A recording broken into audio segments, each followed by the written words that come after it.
Bien, lo que decía es que si hay algún recursante de la materia que ya haya hecho los laboratorios, solamente funcionan los laboratorios del 2024. ¿Sí? Si ustedes hicieron en el 2024 el laboratorio, les sirve y solamente que para esa misma condición que ustedes quieran adquirir. Es decir, si el laboratorio ustedes lo hicieron para regularizar y ahora quieren regularizar, no tienen que hacer nada con ese laboratorio. ¿Sí? Incluso si hicieron el laboratorio 1, pero el 2 no, y el 1 lo tienen para regularizar y el 2 no, bueno, el que hayan hecho les sirve para obtener esa misma condición.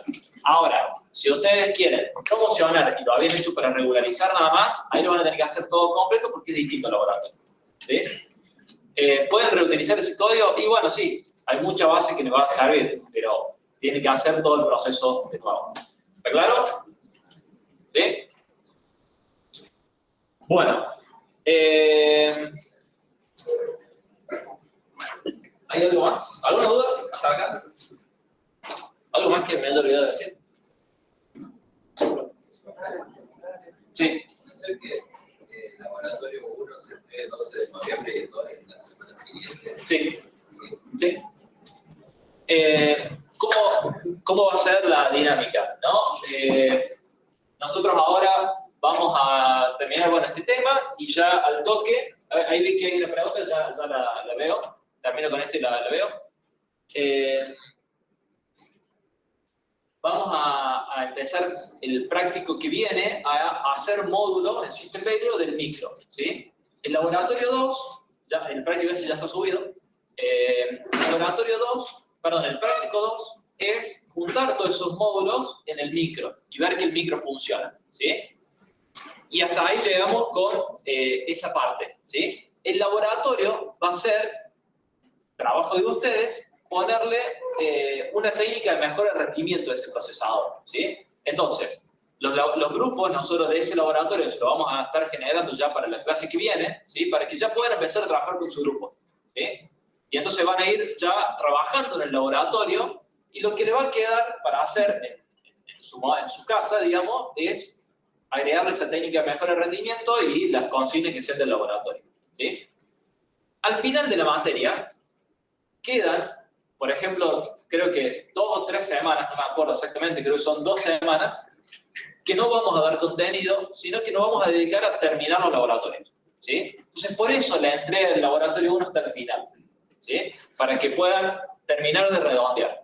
Si ustedes empiezan a hacer el trabajo práctico 1, hacen el trabajo práctico 2, dejan el laboratorio y lo quieren hacer en esas 2 semanas, no van a llegar. ¿Sí? Entonces, vayan usando el resto del cuatrimestre para avanzar en el laboratorio 1, traten de dejarlo lo más redondeado posible y en todo caso, en ese último momento, lo terminan de redondear y lo entregan. ¿Sí? Además, en esa época ya van a tener el laboratorio 2. Entonces, si ustedes se adelantan con el laboratorio 1, pueden usar esas 2 semanas para hacer el laboratorio 2. ¿Sí? Pero esa es más o menos la dinámica de los laboratorios. ¿Vamos? Bien. La pregunta que me había quedado acá. ¿Y cuáles las promociones?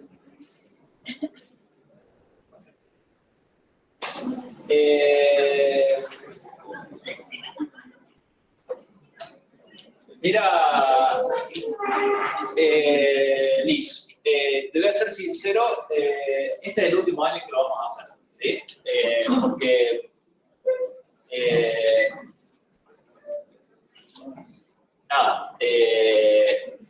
no es algo que veamos que funcione muy bien, entonces este es el último año que vamos a guardar la promoción, ¿sí?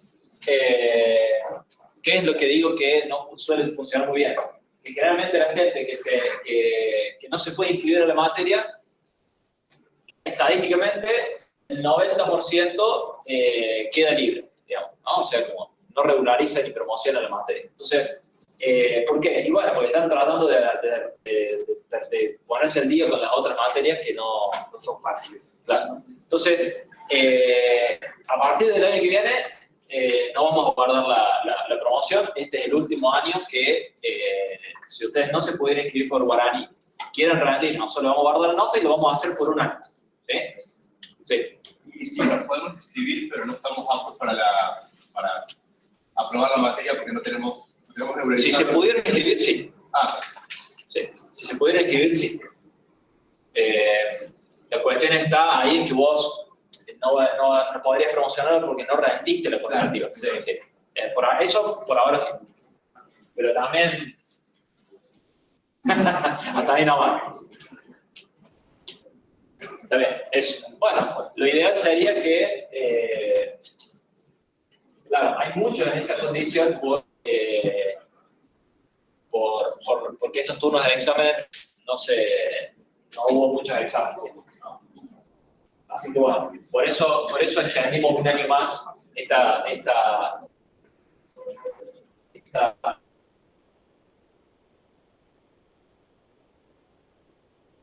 cosa.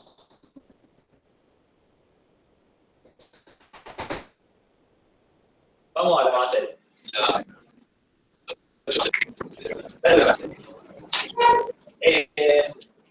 Aprovecho eso para hacer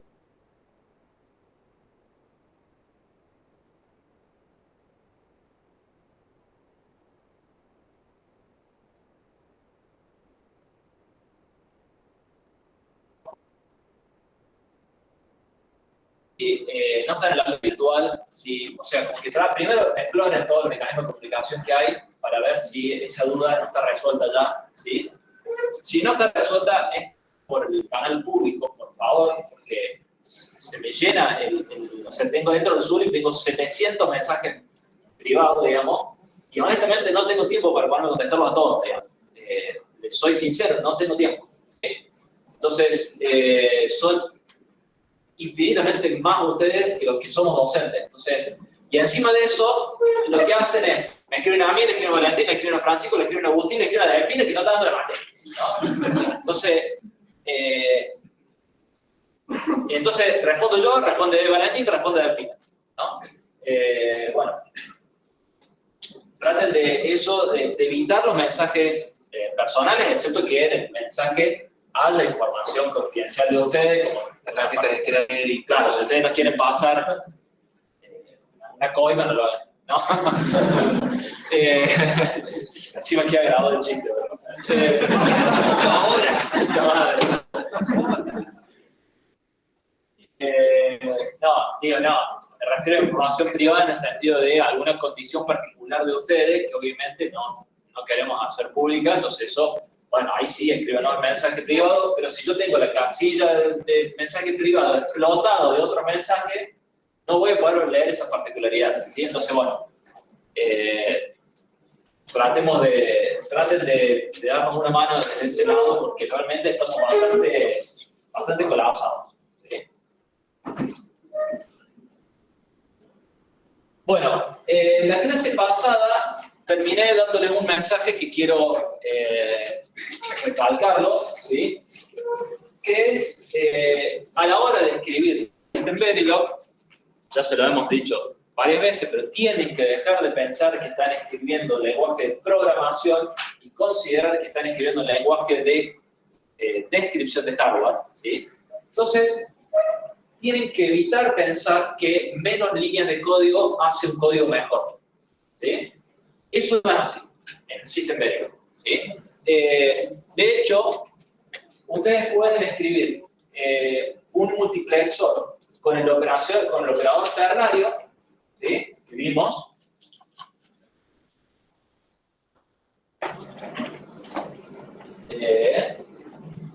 ¿Sí? Ustedes pueden hacer este código y esto le va a dar un multiplexor, ¿sí?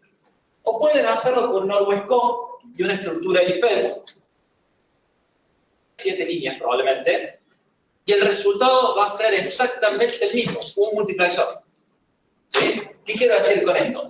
Menos línea de código no es una ventaja en este contexto, ¿sí?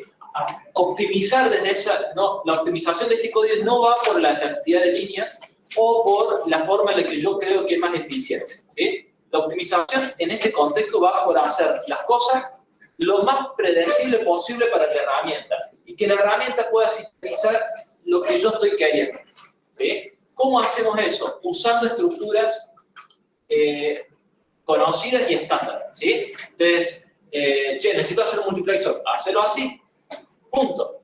¿Sí? Después lo va a reconectar con otras cosas, qué sé yo, pero esta es la forma de hacer un multiplexor. No hay una forma más óptima que esto. ¿Sí? Necesito hacer un módulo en el que si pasa esto, bueno, hacer un always call con los if-else, qué sé yo, que te lleve 8 líneas, 10 líneas de código, mejor, le estás dando toda la información que necesita la herramienta para, bueno, tampoco me voy a ir al otro lado, más líneas de código tampoco me mejora el código, es hacerlo de la forma y con las estructuras que les vamos dando, ¿sí? Entonces, esta filmina que yo estoy ahora explicándole, que obviamente le estoy dando el contexto de cómo es el lenguaje, también les va a servir de referencia cuando ustedes digan, che, necesito escribir un flip-flop. Listo, voy a la filmina donde está el flip-flop y lo copio. Y pongo el flip-flop y lo parametrizo, le cambio los detalles que yo necesito. Che, este no es un flip-flop de un bit, es 64 bits, bueno, lo cambio de esta forma, qué sé yo, papá.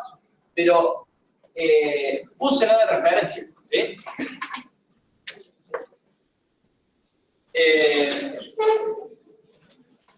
Habíamos llegado la clase pasada a la estructura always, que es una de las más, digamos, compleja o incluso versátil. Sí. Sí, obvio. Cuando vas a tener argumentos cuando hablas, como dijiste eso de que parece una regla lo que es desde el bit más significativo al menos significativo y mostrarte que y que decías que en realidad cada compuerta... Vamos a la filmina, decime cuál es. Acá, Sí. esta. Que decías que cada compuerta, por ejemplo, cada G1, ahí la primera, en realidad tenía que ser 4 porque era del 0 al 4. Sí, del 0 al 3. Pero es así, porque no lo definían. Bien, esto es una forma de hacer como que un vector en el que te entran 8 bits, ¿sí? Te dé como salida un único bit, ¿sí? Donde, ¿cuál es la operación que está haciendo entre todos los bits? ¿Sí? Entonces, si vos pones esto, fíjate que esto es una AND de 8 entradas, ¿no? Esto en realidad, probablemente, bueno, acá se va a hacer con el lookup o todo lo que ya vimos, pero si yo quisiera implementarlo, esto es capaz de ser un árbol de ANDs, ¿no? Para que lo visualicen, digamos, ¿no? Entonces, si yo tengo desde un bit, ¿sí? Y tengo A que es de 8 bits, y lo que me va a hacer es la lógica bit a bit entre todos los bits de A. Y me va a salir una sola. Son dos cosas diferentes. ¿Para qué me sirve esto? ¿No? ¿Se acuerdan que en el micro tenía una banderita, por ejemplo, que si todo el resultado valía 0, se me ponía en 1, ¿no? Entonces ahí yo tengo que hacer una comparación de todos los bits para ver si todos los bits valen 0. Entonces, ¿cómo hago? Hago esto, ¿sí? Una OR y la niego, ¿no? Porque si todos los bits que entran en la OR valen 0, ¿sí? Me va a dar 0 la salida, lo niego y me da 1. Para fijarme que todos sean 0. Claro, para fijarme que todos sean 0, ¿no?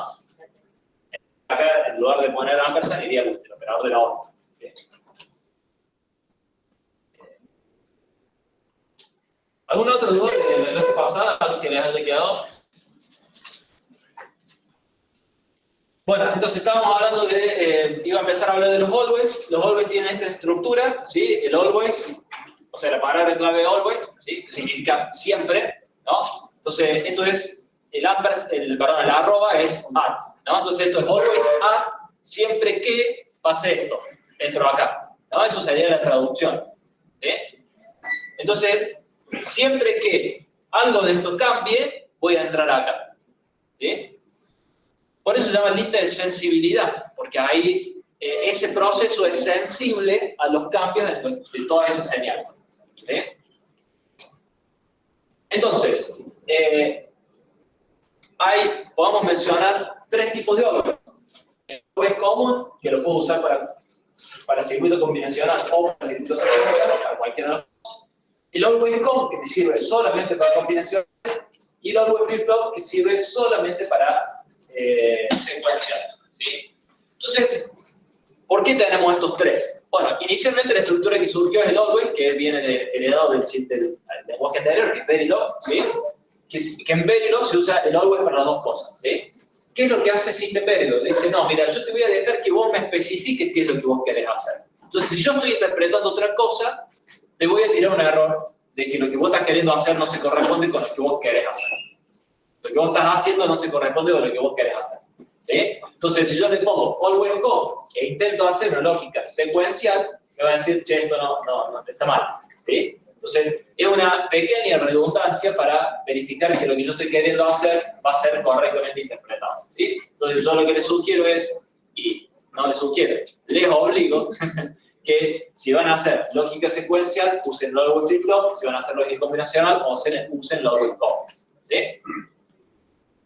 El always go, si yo no pongo lista de sensibilidad, me va a hacer sensible a todas las entradas.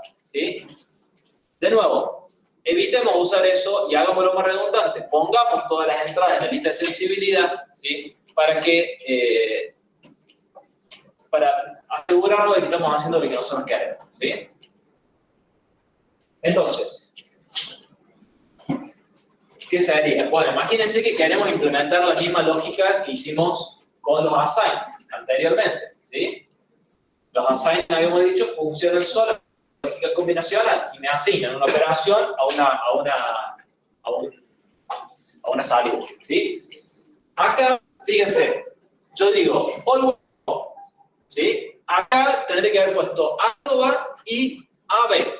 ¿Sí? Eso hubiera sido la forma correcta de hacer este always go. ¿Qué es lo que tomas si no lo pones? Si no lo pones, te toma A y B. ¿Sí? Pero, de nuevo, es una buena práctica de programación, ¿no? O lo que sería equivalente a la buena práctica de programación en este lenguaje, ponerlo, @, A y B. ¿Sí? Y no va, ninguna de todas las salidas van, porque no, el always go no va a ser sensible a la salida se está generando ahí. ¿Sí? Entonces, solamente las entradas van en la lista de sensibilidad. Entonces, fíjense, begin. Bueno, I1 va a ser igual a A y B, I2 va a ser igual a A o B, I3 va a ser igual a X o B. ¿Sí? ¿Qué va a hacer esto? Exactamente el mismo circuito que hicimos con las assign. ¿Cuál es mejor? Ninguno. ¿Sí? Es el mismo circuito. Depende de ustedes, de lo que estén haciendo, cuál estructura usan. ¿Sí? El always go, obviamente, me permite hacer cosas más complejas que los assigns, y por eso existe esa estructura. ¿Sí? Acá porque estoy usando como las mínimas prestaciones que me da. Pero luego, yo adentro puedo poner estructura if else, por ejemplo. Puedo poner un switch. ¿Sí? Entonces, es mucho más versátil que los assign. ¿Sí? Pero el assign es muy útil para decir, che, necesito hacer una de estas operaciones y no me voy a hacer todo el always go para hacer, pongo el assign y ya está. ¿No? Es como más práctico en ese sentido. ¿Sabes?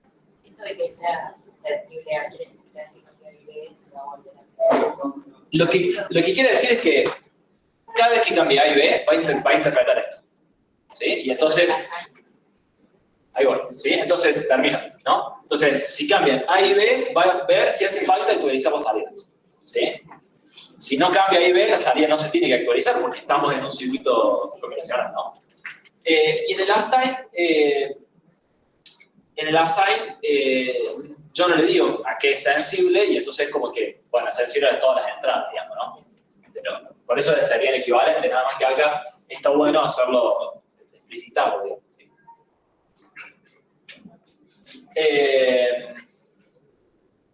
Bien. Bueno, y obviamente, si el always go tiene muchas líneas, tengo que poner un begin y un end, ¿sí? Eso es, acá no hay llaves, como es, sino begin y end. ¿Sí? Bueno, esto es lo que le decía antes. Yo puedo hacer un always go y poner una estructura if, ¿sí? Entonces, acá dice if enable, y es igual a, ¿no? Entonces, si enable vale 1, ahí le va a asignar a, ¿sí? Esto tiene un problema muy grave, y es que no le estoy diciendo qué tiene que valer i si enable vale 0, ¿sí? Entonces, ¿qué va a hacer? No sé por qué, o no sé ahí cuál es el mecanismo bien, yo honestamente, pero lo que hace la herramienta es decir, bueno, si yo no sé cuánto vale i cuando, o sea, está definido, si no está definido, y cuando enable vale 0, voy a retener el dato anterior. ¿Sí? Ese retener el dato anterior implica un circuito secuencial. ¿Sí? Entonces, acá me va a estar intentando inferir un circuito combinacional, secuencial a partir de una descripción combinacional. Entonces, acá como yo puse always com, va a decir, che, no, eso está mal. ¿Sí? Me va a tener un error. ¿Sí? Si yo hubiera puesto always, me tiraría un warning nomás. Me diría, che, te estoy infiriendo un latch, porque no me voy a poner un flip-flop, me voy a poner un latch. Eso es una cuestión, no hace falta que entremos en detalle, pero se acuerdan que un latch era algo parecido a un flip-flop, pero que en lugar de almacenar por flanco, almacenaba por nivel. ¿Sí? Entonces, mientras el clock esté todo el tiempo que el clock esté en 1, está reteniendo el dato, ¿no? O está copiando la entrada a la salida. Entonces, me infiere un latch, ¿sí? Nosotros no queremos latch en nuestro diseño, entonces, cada vez que ustedes vean el warning, che, acá te infiere un latch, vayan a ver eso, porque probablemente haya algo mal, que en el 99% de los casos es una estructura tipo if, que le falta el else, o un switch que no está el default, ¿sí? Ya lo vamos a ver en la estructura, ¿sí? Entonces, este ejemplo está justamente para decir eso. Ojo con no poner todos los casos de enable, ¿sí? En el caso del if, es if else, nada más. ¿Sí?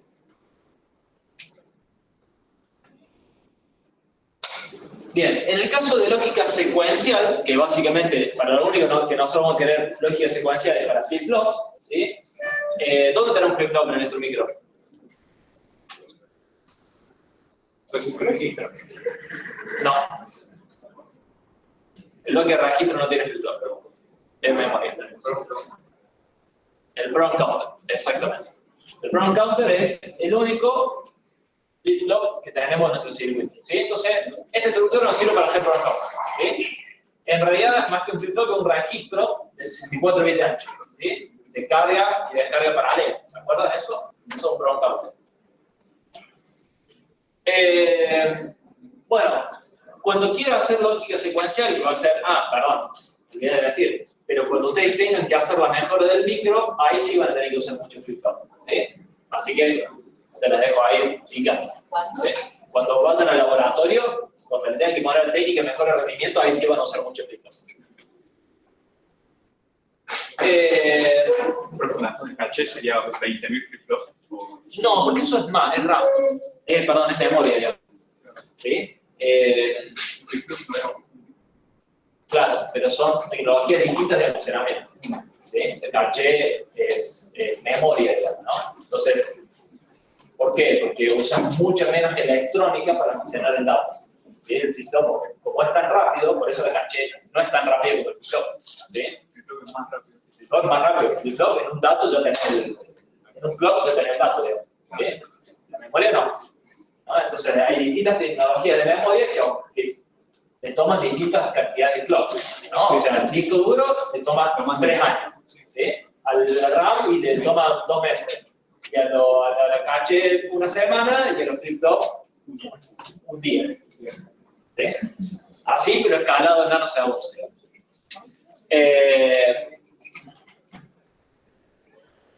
Entonces decía, bueno, los registros son algo particular, son memoria, ¿sí? Pero muy rápida, ¿no? Entonces ocupa mucho espacio y por eso solo no estoy diciendo. La caché es otra tecnología, ocupa menos espacio, sigue ocupando mucho, pero bueno, son más rápidos, ¿no? Y la RAM, bueno, así seguimos, digamos, ¿no? Ocupan menos espacio, pero son cada vez más lentos. Entonces yo puedo poner en el mismo espacio, puedo almacenar mucho más datos, pero tarda más tiempo. ¿No? Esa es la estructura jerárquica de memoria de la que lo vamos a ver también, de hecho. Pero esa es un poquito la idea. Bueno, entonces decía, en el caso de un always secuencial, o un always flip-flop donde quiero implementar lógica secuencial, voy a poner el ampersand y ahí solamente voy a poner que ese proceso, o ese always, sea sensible a el clock, ¿sí? El flanco del clock. Entonces ahí vamos a poner una palabra clave que se llama post-edge, ¿sí? Edge es como tránsito positivo, ¿no? Entonces, yo puedo poner POSET o NEGET, ¿sí? ¿Lo explicó? Bueno.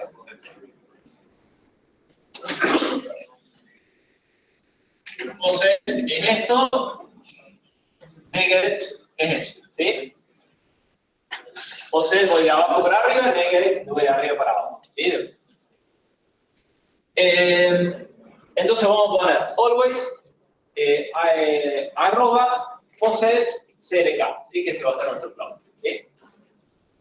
Entonces, si yo hago eso, solamente se va a ejecutar, se van a actualizar las salidas si cambia el flanco de clock, ¿sí? Si llega ese flanco de clock, ¿sí?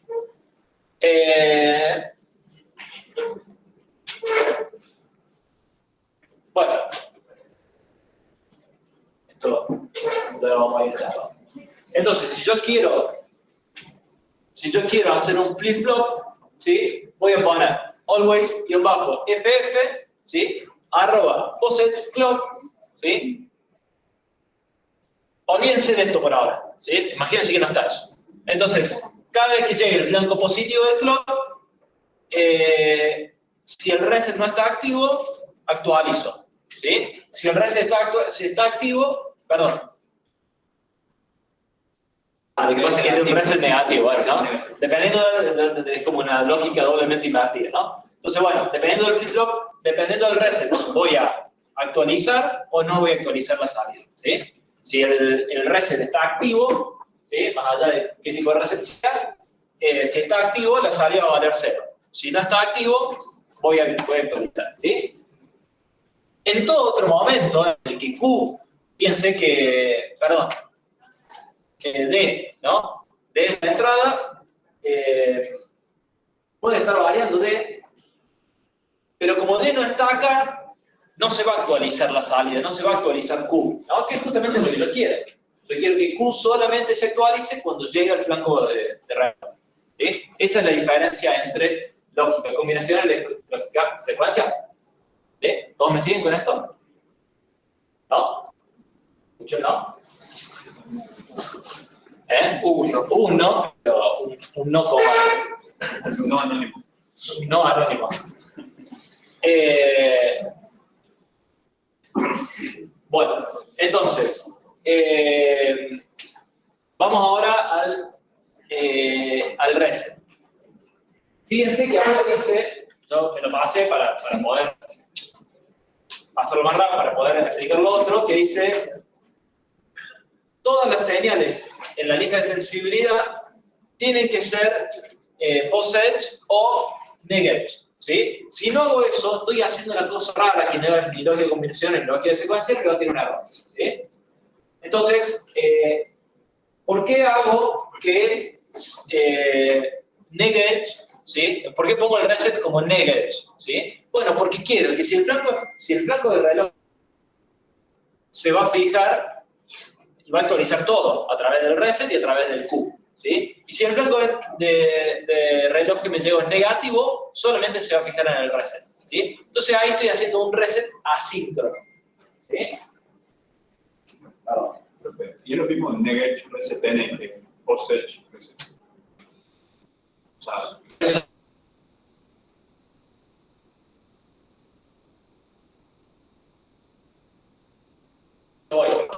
¿Por qué lo pongo invertido? ¿Sí? Porque si cuando el flanco de reloj positivo, pero si llega el reset negativo, ¿sí? Solamente el reset. ¿Sí?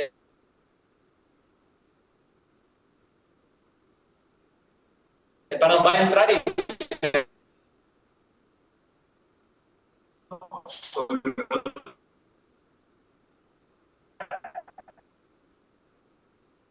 lo que yo estoy queriendo, ¿sí?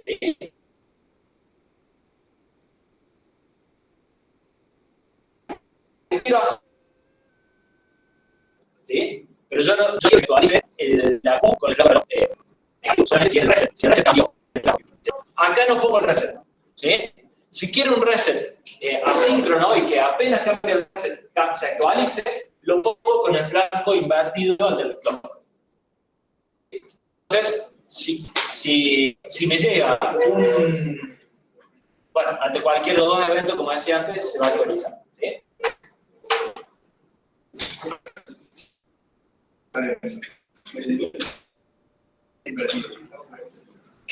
Porque si están en el mismo, ¿sí? Solamente van a cambiar cuando el flanco sea creciente, ¿no? A ver. Vamos a analizarlo más. Hay que tener en cuenta que si adentro dice if not reset, es una comparación, no está esperando adentro que baje el clock. La forma en la que ustedes van a usar esto en el laboratorio es que el clock anda, hace tiqui, tiqui, tiqui, tiqui, tiqui, y al principio, o en algún otro momento que quieran resetear, el reset lo dejan bajo. Entonces, cuando el reset baje, te reinicia las cosas y las ponen cero. Si el reset sigue bajo y el clock hace tiqui, tiqui, tiqui, tiqui, sigue entrando en ese loop. O sea, va a entrar la primera vez porque bajaste el reset y cada ciclo de clock va a entrar y va a decir, el reset sigue bajo, no vamos a andar. Fíjense que capaz que acá lo que... Pero el reseteo lo baja. Si querés mantener el reseteo, lo dejas bajo. Lo voy a poner el que señales mejor. O sea, lo que está diciendo Francisco es, voy a tener mi CLK, ¿sí? Y va a ser esto. ¿Sí? Y voy a tener mi reset, que está negado, no sé por qué hicieron el reset negado. Esto quiere decir que si el reset vale 0, ¿sí? Se resetea, ¿no? Estoy leyendo bien la lógica. Si el reset vale 0, va a estar reseteado, ¿no? Entonces, yo voy a tener mi reset acá. Este gráfico que yo estoy haciendo es valor 0,1 lógico en el tiempo, ¿no? Acá yo tengo el tiempo, ¿sí? Esto no voy a hacerlo mucho. Entonces, yo voy a tener mi reset en 1, ¿sí? Y en algún momento va a bajar. ¿Sí? Fíjense que este flanco es negativo. ¿Sí? Entonces ahí yo quiero que entre acá. Y me cambie, y se me actualice esto. ¿Sí? Creo que ahí quedó más claro. ¿Sí? Entonces, después, mientras este reset sigue siendo 0, ¿sí? Perdón, lo estoy haciendo al revés. Estoy al revés, sí, estoy al revés. A ver. Rompe la cabeza que Vale, no, está bien, está bien. Lo que pasa es, lo que cambia es lo que yo estoy haciendo, ¿no? El ejemplo puede ser así, ¿sí? Al principio voy a estar actualizando, ¿sí? Y después se me resetea, ¿sí? Y mientras esté en 0, ¿sí? Todo el tiempo que esté en 0, cada vez que haya un flanco positivo acá del reloj, acá, perdón, acá no. Es ahí, acá, ¿sí? Todos estos flancos positivos, se me va a intentar actualizar Q, pero va a entrar acá y va a decir, no, el reset es 0, lo actualizo en 0, y me lo sigue manteniendo en 0. ¿Sí? Entonces sigue reseteado. ¿Sí? Creo que efectivamente, digamos, es equivalente a decir post-edge reset, if reset, Q0, else Q0. Sí, lo que cambia ahí es si vos querés tener un reset activo por alto o activo por bajo. ¿Se acuerdan de lo que era activo por alto o activo por bajo? Claro, sí. Y puedo querer esa diferencia. Sí, nosotros queramos. Nosotros les imponemos. ¿Sí? El reset que nosotros usamos es activo por alto. ¿Sí? Entonces, mientras el reset valga 1, está reseteado el circuito. Cuando el reset valga 0, empieza a funcionar el micro. Eso es el teórico, por eso está como... Sí, por eso también, por ejemplo, también digo... Bueno, esa es la idea. ¿Sí?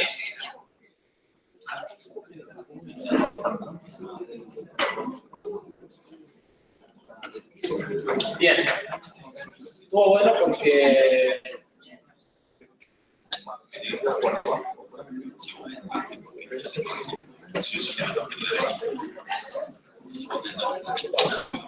Bien, gente.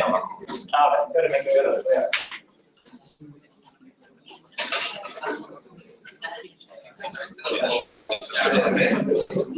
No. Sí, pero es que intenté usar el cable red y no tiene internet. Así que lamentablemente no pude. ¿Se escucha bien lo que cambia el cable? comentar más o menos el siguiente.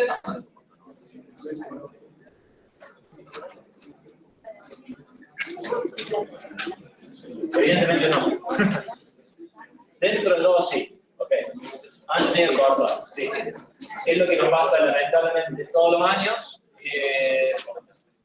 Lo ideal sería estar cableado, intenté cablear, pero no tiene internet ese cable, no sé por qué. Perfecto. Sí.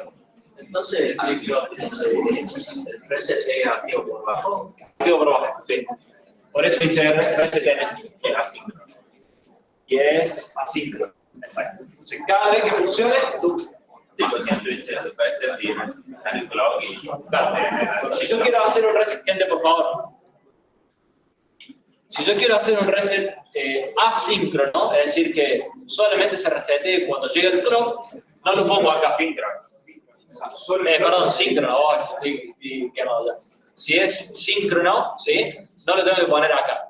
¿Sí? Si lo quiero hacer asíncrono y que cada vez que el reset cambie, ahí lo tengo que poner en lista de sensibilidad. ¿Sí? Nosotros le vamos a decir qué tipo de filtro tienen que poner, eso lo van a hacer una vez y le va a quedar, pero está bueno que entiendan el proceso. ¿Sí?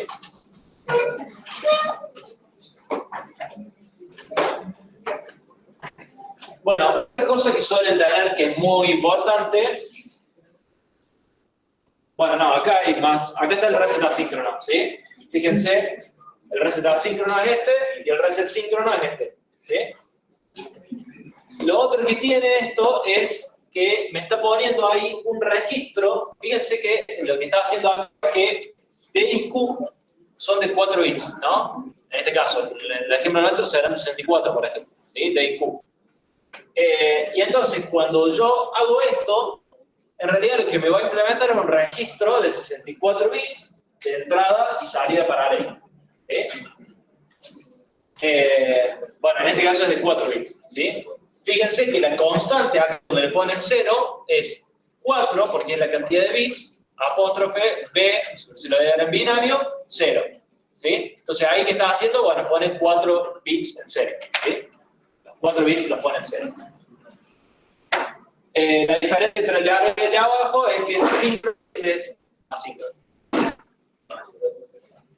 Entonces, lo que les decía antes, ¿no? Che, muchachos, hay que hacer el prompt counter, que es básicamente un flip-flop. Listo, vengo acá, y el flip-flop va a ser síncrono, con enable, y dice, bueno, vengo, copio esto, modifico según necesito.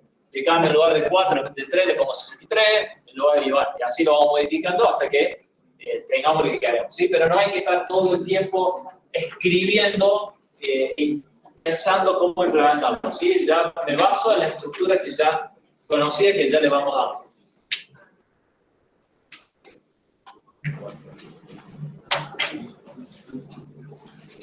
Bueno, y este flip-flop también está bueno, el más completito, porque además tiene enable, ¿sí? ¿Qué hace el enable? Bueno, si el enable no está activo, aunque cambie el Q, llegue el clock, etc., no se me va a actualizar el flip-flop, ¿sí? La única señal que es más, ¿cómo se llama? Prioritaria, por así decirlo, o más importante que el enable es el reset. Entonces, primero me fijo el reset y después me fijo el enable. ¿Sí? Esto, uno diría, no, le falta el else a este if.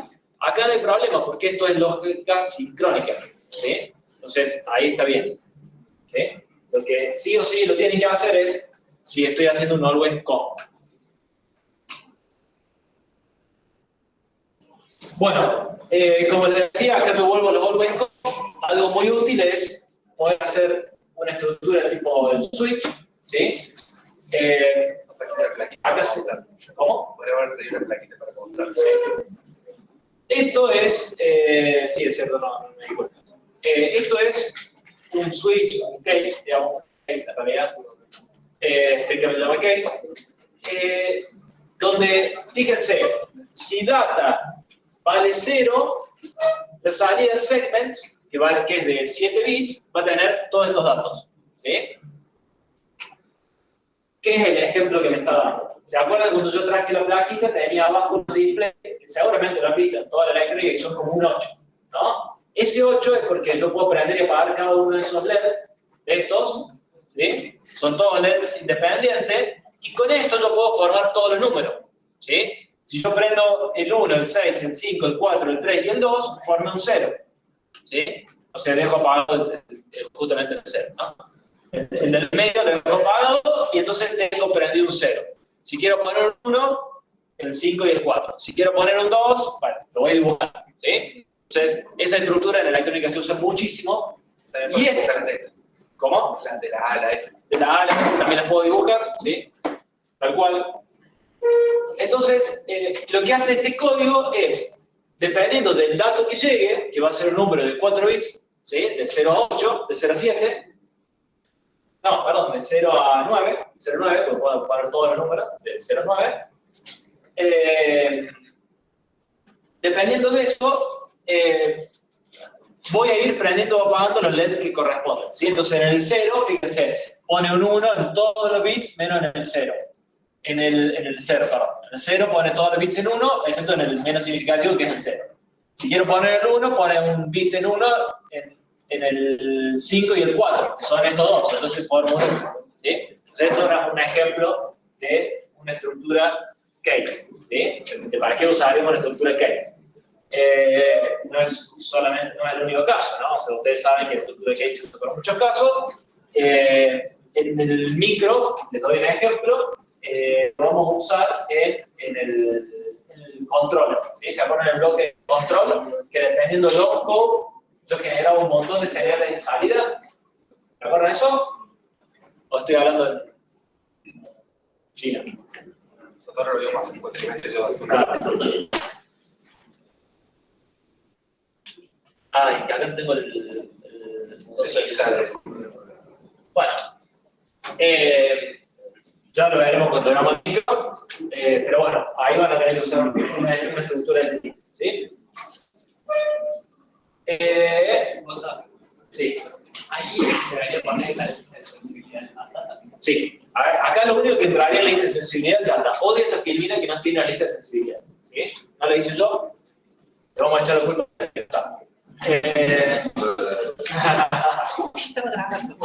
La puta madre. Algo muy importante, y es que nosotros consideramos que los únicos valores que puede tomar cada uno de los bits de data son 0 o 1, ¿sí? Entonces uno podría poner todos los casos del case y ya está, ¿sí? Pero no es así. Los otros valores que pueden tomar los bits del data son Z y X, ¿sí? Entonces, aunque uno haya puesto todas las combinaciones de los bits que tiene acá la variable que estoy usando ahí, o el dato que estoy usando ahí, lo mismo tengo que poner un default, un caso default, ¿sí? El caso default es, si no es este caso, si no llegó ninguno de estos casos, hace esto, ¿sí? En nuestro micro no va a pasar nunca probablemente, pero la herramienta lo necesita para que no me infiera un latch, ¿sí? Que es lo que decíamos antes. Entonces, siempre que hagan un case, al final ponen un default, ¿y qué hace con el default? Nada, pone todo en 0. ¿Sí? Lo más normal es que pongamos todo en 0. Pueden haber puesto directamente commits 0. Y te llenan todo con 0. Podría haberlo puesto, pero está bueno mantener esa propuesta. ¿Sí? Y después está la estructura KZ, que tiene la gran ventaja de que me permite usar acá en esta parte donde yo le estoy poniendo cuánto tiene que valer A, digamos, los casos, digamos, el signo de pregunta que es como un don't care, ¿no? Entonces, si a mí solamente me interesa el bit en 1, ¿sí? Y el resultado es el mismo para 100, 1001, 1010, ¿sí? Para cualquiera de todas esas combinaciones, pongo el bit que me interesa y los otros pongo signo de pregunta, ¿sí? Entonces sería como poner las X. ¿Se acuerdan que usamos? La tabla de verdad. Sí, la tabla de verdad las X. ¿Sí? Entonces, bueno, todos los casos donde el bit más significativo valga 1, sin importar lo menos significativo, y va a valer 1000. ¿Sí? Entonces, el KZ está bueno porque no me permite usar eso, ¿sí? Y lo mismo siempre, default, como siempre, ¿sí? Ya lo digo.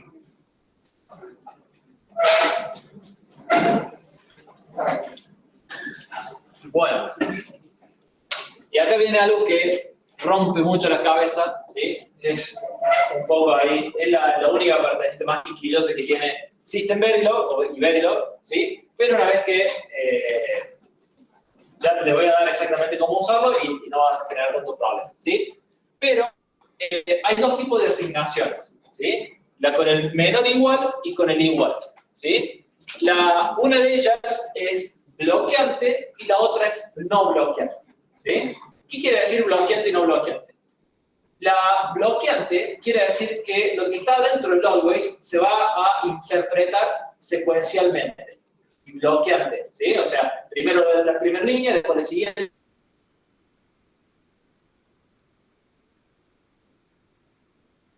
Después la siguiente, ¿sí? Las asignadas.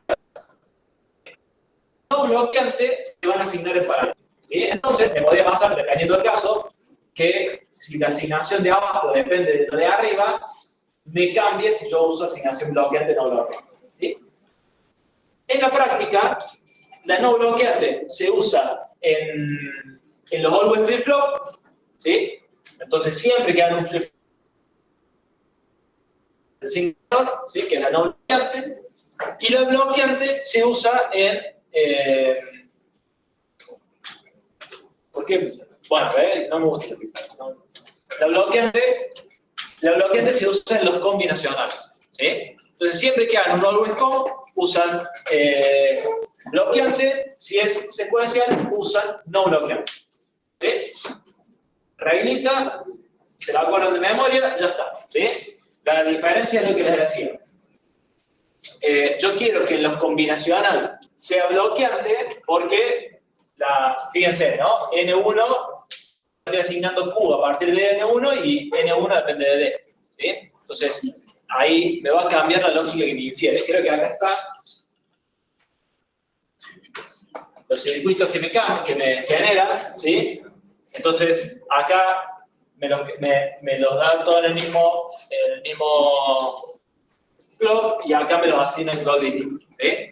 No quiero entrar mucho más en detalle, pero esa es la funcionalidad. A mí lo que me interesa es esto, ¿sí? Esto se lo tatúan en el brazo, en el izquierdo, y listo, ¿sí? Menor igual, que es la no bloqueante para lógica secuencial. El igual solo, que es la bloqueante para las combinaciones.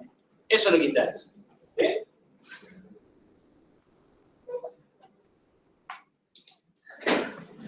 Algo extremadamente útil es que puedo definir parámetros, ¿sí? ¿Para qué me sirven los parámetros? Imagínense que yo quiero hacer un bloque que sea genérico. Por ejemplo, un registro, un flip-flop, que yo le puedo asignar la cantidad de bits que yo quiera, ¿sí? Entonces, el mismo módulo, si yo lo instancio una vez con el parámetro en 10, me va a hacer un flip-flop de 10 bits. Y si lo instancio en otro lado del mismo circuito con el parámetro en 20, lo va a hacer con 20 bits, ¿sí?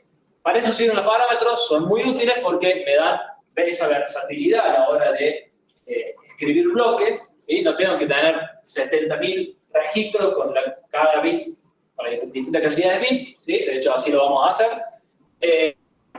Y entonces aparece esto que es parameter, ¿sí?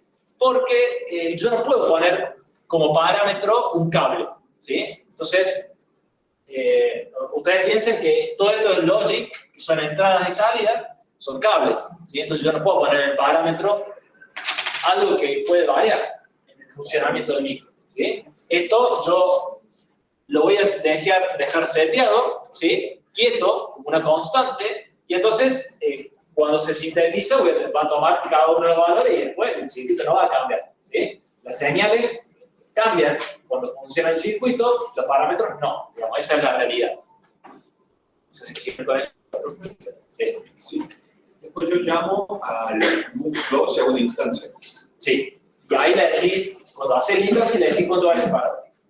¿Y qué sería no decir para que le ponga automáticamente el 8? Claro, el default no le digo cuánto vale, me va a tomar el 8. Yo que pongo coma No pones el parámetro. Nada, paréntesis. No pones el parámetro, ya vamos a ver cuando distancia que el parámetro tiene un lugar particular. Claro. Pero ya lo vamos a ver, ¿sí? Acá está, mira. Acá está, mira. ¿Sí? Yo digo, bueno, instancia Unimux 2, acá está, ¿sí? El parámetro, los parámetros, ¿sí? Si hubiera varios, y después la instancia, ¿sí? Entonces, si yo no pongo esto, me va a tomar el valor por defecto, que es 8. ¿Sí? Sí. Perdón. Una pregunta, vos acá estás echando el parámetro en el behavioral, pero vos podrías al revés, echar el parámetro en el estructural y usar ese parámetro dentro del behavioral. No, acá, vos decís este el behavioral, claro, está bien, pero vos acá lo tenés que poner, ¿no? Claro. Vos acá tenés que declarar, vos decís, che, voy a usar un parámetro, se llama width, que es el ancho y que me va a funcionar así, ¿sí? Y después vos en el estructural, cuando lo llames, vas a ir cambiando ese parámetro. Claro, pero puedo hacer al revés, declarar el parámetro en el estructural y usar ese parámetro dentro del behavioral. O sea, hacer lo mismo que haga, pero al revés. Ocurre como por ejemplo, una variable global para todo lo que está dentro del estructural. Sí, o sea, vos podés tener como un parámetro general que sea, por ejemplo, no, imagínate vos estás diciendo, che, yo voy a hacer un microprocesador donde quiero que el ancho de todo mi procesador sea un parámetro, ¿no? Entonces yo le pongo 64 bits y me sintetiza un micro 64 bits. Le pongo 32 y me genera un micro 32 bits, ¿sí?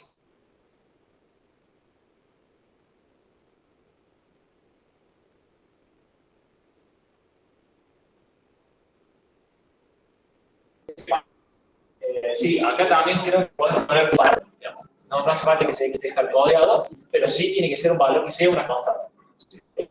Hay distintas formas de poner ese valor ahí. Creo que por ahí va.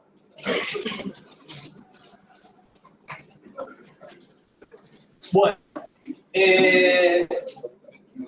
esto les prometo que esto es lo último que nos falta ver, casi. No, mentira.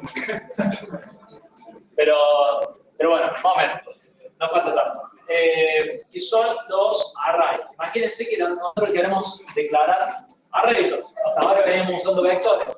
¿Sí? Ahora queremos declarar arreglos bidimensionales. ¿Sí? Por ejemplo, la memoria. Hay dos formas de hacerlo, que son lo que llaman packed o unpacked. ¿Sí? Que básicamente lo que cambia es a dónde pongo el ancho. ¿Sí? Eso puede estar acá junto o puede estar separado, ¿sí? De eso depende cómo yo después lo voy a usar, ¿sí?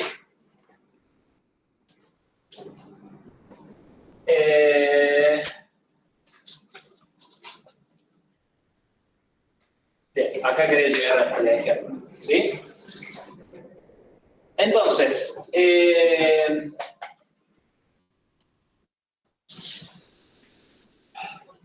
ya estoy fusilado. Imagínense que yo declaro mi array de bit, ¿sí? Que es 8 bits de ancho, ¿sí? Y mi arreglo que tiene 3 posiciones de memoria, ¿sí? Esto me va a generar como una matriz de 3 filas por 8 columnas, ¿no? Entonces, yo puedo, si yo le asigno, ¿sí? Las posiciones, ¿sí? Me los va a poner, a ver, estoy viendo cómo explicarlo. Creo que voy a explicar primero el otro que es más fácil.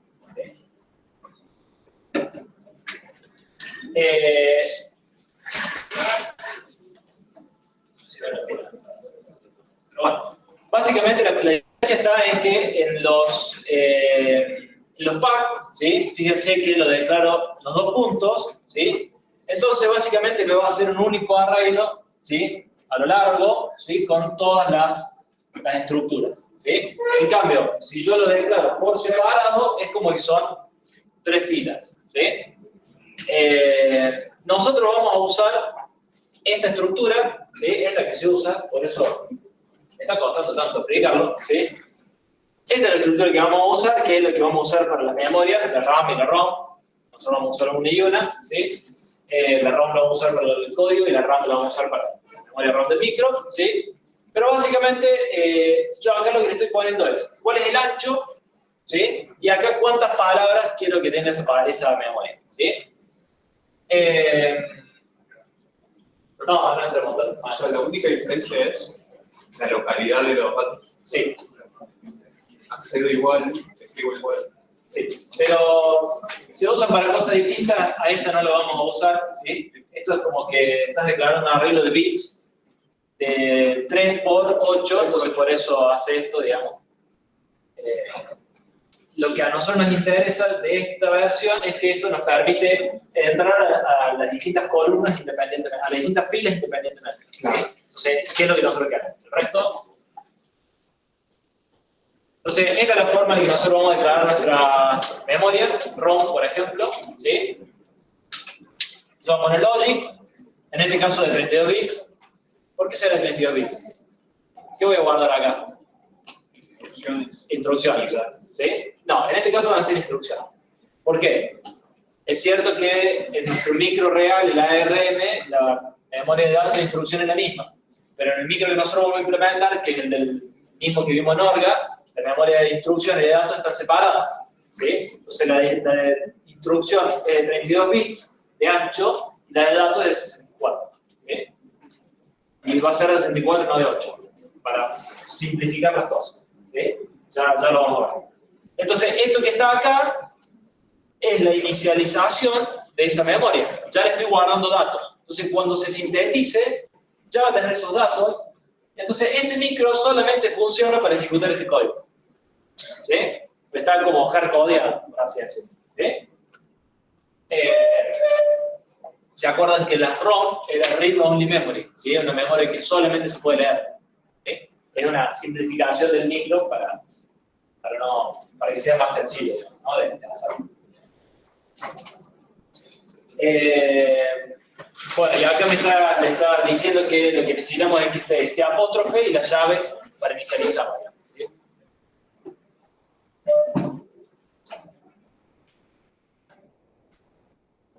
No me interesa. Bueno, y ahora sí, vamos a lo último.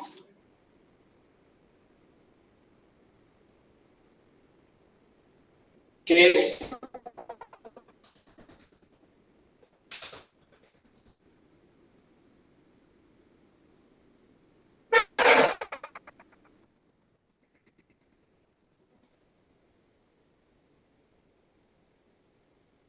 literalmente una lógica que nosotros vamos a escribir para testear lo que acabamos de hacer. ¿Sí? Entonces, ¿cuál es la idea? Bueno, imagínense que yo estoy haciendo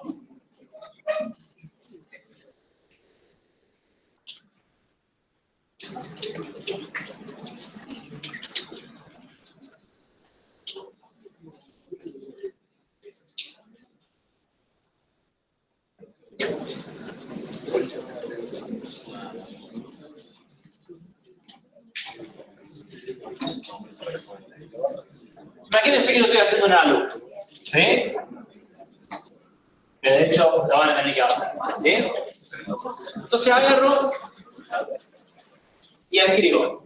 Bueno, si la operación es suma, la salida out va a ser A más B.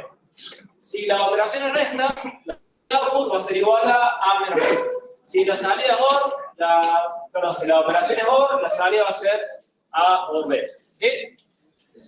Entonces yo escribo todavía algo, perfecto, y me confío, no digo nada, yo no me equivoco, ¿no? Entonces después vamos a probar el micro, no funciona, ¿sí? Y no tenemos ni idea de dónde está el problema, ¿sí? Entonces, para evitar eso, lo que yo tengo que hacer es, escribo la luz, y en el mismo momento, cuando terminé de escribir la luz, escribo el test, ¿sí? ¿En dónde qué hago? Voy a hacer un módulo, ¿sí? ¿Sí? Que no va a tener ninguna entrada ni salida, eso es el test, que en algún momento voy a poner la luz con mis entradas, y entonces acá le voy a ir metiendo cosas y voy a ir verificando si la salida es lo que yo espero. Y entonces agarro y le digo, che, bueno, a ver, si A vale todo 0 y B vale todo 1 y la estoy sumando, bueno, tiene que dar tanto. Y entonces tengo que empezar a considerar casos. Bueno, sumo dos números enteros, resto dos números enteros, hago la OR de dos números enteros. Ah, y me faltan los negativos. Bueno, pongo números negativos. ¿Qué pasa si la ALU me da carry? Bueno, a ver, luego, ¿qué pasa si la ALU me da carry? ¿Qué pasa si no sé, si me da overflow? ¿No? Bueno, entonces hago un test bench lo más exhaustivo que pueda, donde pruebe la mayor cantidad de casos posible y veo si mi ALU funciona. ¿Sí? Si mi ALU funciona, yo ya tengo la tranquilidad de que cuando vaya a hacer el micro, lo más probable es que funcione. ¿Sí? Digo lo más probable porque depende de cuántos casos yo le he puesto. Si yo acá hago un ALU y pruebo, a ver, pongo suma, a B, mira suma. Bueno, pero a lo mejor no te anda la resta, a lo mejor no te anda la banderita de 0, ¿no? ¿Se acuerdan que acá este tiene una banderita de 0, que se pone en 1 si el resultado vale 0? ¿No? Entonces, A lo mejor siempre da el mismo valor y vos pones 1 más 2 y pones 3 y siempre pones 3. claro, y siempre pone 3, ¿no? Entonces, bueno, mientras usted más exhaustivo haga el test bench, mejor van a estar probando ese bloque y más seguro van a estar después a la hora de que hagan el micro entero, ¿no? ¿Por qué? Porque cuando el micro está completo, es muy difícil rastrear los errores, ¿sí? Che, acá me está dando 10 y me tendría que dar 5. ¿Será la ALU? ¿Estoy levantando la instrucción correcta? No sé, no estoy guardando bien, no se están escribiendo bien los datos en el registro. No sé, podrían estar pasando un millón de cosas, entonces lo mejor es testearlo lo más que se pueda cada uno de los módulos para que después esa última instancia sea más fácil. ¿Sí? Hay 3 tipos de vectores. Lo más simple, los autochequeantes y los autochequeantes con test de vectores. ¿Sí? Imagínense que hacemos el módulo ¿no? No B, no C más A, no B. ¿Sí? Se llama silly function. ¿Sí? Entonces, el test simple es lo que yo les decía. Fíjense, miren la estructura. Module, test bench. ¿Sí? Ninguna entrada ni ninguna salida. Y entonces acá declaro cables. Logic ABC, Logic I, que son las entradas y salidas de mi silly function. ¿Sí? Y entonces, lo que hago siguiente es la instancia. ¿Sí? La instancia porque necesito probarla. ¿Sí? Es ponerla en mi test bench. ¿Sí? Y le pongo, generalmente esto se le llama DUT, que es Design Under Test, es como una regla, ¿no? Como una moda, no sé cómo decirlo, una convención, eso no me sabía la palabra, no moda, convención. Y entonces, ¿qué hago? Bueno, le conecto los A, B, C, Y, que eran los cables que yo formé. Y entonces pongo una palabra que hasta ahora nunca habíamos visto, que es initial. Initial es el tipo de estructura que son solamente para simulación y que no sirven para test, ¿sí? Porque lo que se haga a continuación se va a leer secuencialmente, ¿sí? Y fíjense que hay otra cosita más que es nueva, que son estos hashtag 10, por ejemplo, ¿no? Este hashtag 10 es una demora, un delay. Entonces, fíjense lo que está pasando. Yo pongo A, B y C, las 3 en 0. Espero 10 segundos, 10 nanosegundos. Pongo C en 1, espero 10 nanosegundos. Pongo B y C, B en 1 y C en 0, espero 10. Entonces, fíjense que yo acá estoy cambiando solamente las entradas. Entonces, después voy a tener que irme al diagrama de señales, como el que había dibujado inicialmente, y ver, che, a ver, cuando A y C van en 0, ¿cuánto vale I? Tanto. Ah, está bien. Después, a ver, A, B, C valen tanto, y vale tanto. Ah, está bien. Y ahí voy a tener que ir revisando cada uno de los casos a partir de las señales. ¿Sí? Un poco lo más trabajoso, pero lo más recomendado, lamentablemente.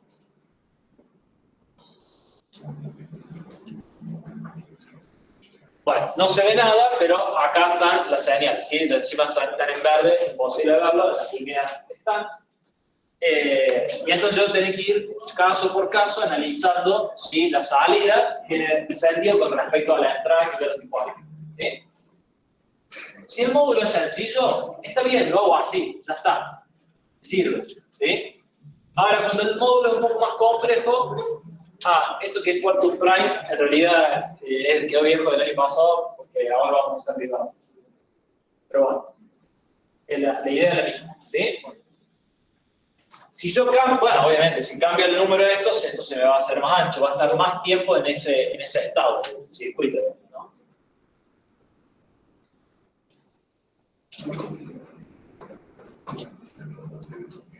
Bueno, ahora vamos a lo que sería un test bench self-checking, que se auto-verifica, ¿sí? ¿Qué es self-checking? Bueno, yo en el test bench, además de poner las entradas, le pongo cuánto tiene que valer la salida, ¿sí? Entonces, nada, digamos, agarro y digo, bueno, sí, por ejemplo, digo, bueno, A, B y C vale las 3 0. Bueno, y la salida en este caso, por ejemplo, no me acuerdo con el circuito, tiene que valer 0, tiene que valer 1. Si hay algo distinto a 1, che, eso que eso va a salir un mensaje por abajo, en la ventana de mensaje, que va a decir, falló en el caso 0, 0. ¿Sí? Entonces, ahí fíjense, le estoy poniendo las entradas y automáticamente cuánto tiene que valer la salida en este caso. ¿Sí? Entonces, yo puedo correr el test y digo, mira, no sale ningún error, funciona bien. ¿Sí? ¿Qué es lo que su mente de programador intenta hacer? Estoy haciendo un algo, ¿no? Entonces digo, bueno, acá pongo A, pongo B, le pongo la operación de suma y en el resultado pongo A más B, porque puedo poner acá A más B, ¿no? Si la salida es igual a A más B, entonces está bien. Bueno, sí, pero si ustedes se equivocan y el caso del opcode no es suma, capaz que, digo, están cometiendo el mismo error, tanto en el test bench como en el módulo que acaban de implementar, entonces no lo están verificando. ¿Sí? Imagínense lo que les decía. Ustedes creen que el 1-0 es la suma, acá ponen suma, y en realidad la suma era otra. Se equivocaron los dos lugares y entonces nunca van a detectar ese error. ¿Sí? Entonces, estás definiendo la suma. Claro. Entonces, bueno, ahí es donde hay que tener ojo con hacer un test que sea exhaustivo y a la vez que no replique los errores del blog.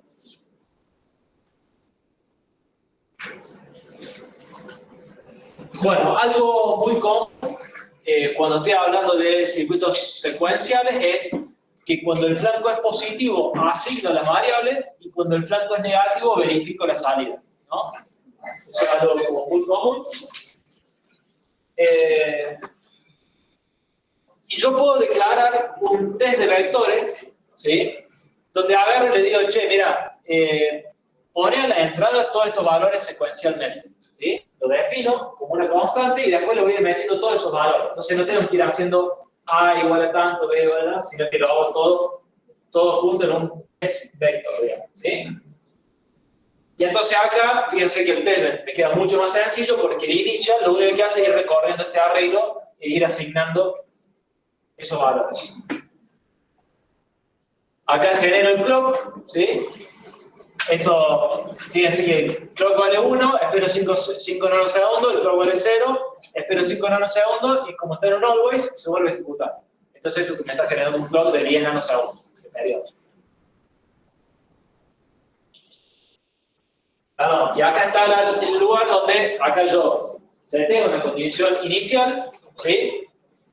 O el reset, y lo espero un tiempo, y después le empiezo a meter el test vector, ¿sí?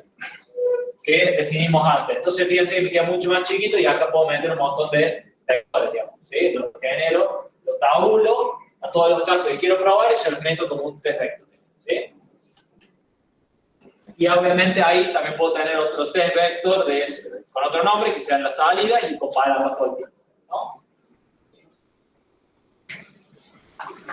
Y eso lo hacemos acá, ¿no? Si es distinta la salida a lo esperado, bueno, tiro mensaje de error, ¿sí? Entonces, genero un vector con las entradas, un vector con las salidas esperadas y se autoverifica todo, ¿sí? Bueno, hay distintas formas de comparar. No voy a bueno, la bibliografía que ya les habíamos dicho. Además del Patterson, para lo que tiene que ver con System Verilog, pueden usar el Harris and Harris, ¿sí? Que es otro libro que también tiene un ARM Edition, pero la desventaja que tiene este libro es que el micro es de 32 bits. Tiene que tener ese cuidado, ¿sí? Y la arquitectura del micro que está implementado acá es distinta, pero bueno. Tiene algunos detalles que explican System Verilog y está bueno si le quieren usar de referencia. Y si no, si quieren algo más de referencia de System Verilog puro, tienen este otro libro, ¿sí? Que eso es System Verilog puro, ¿sí? Bueno.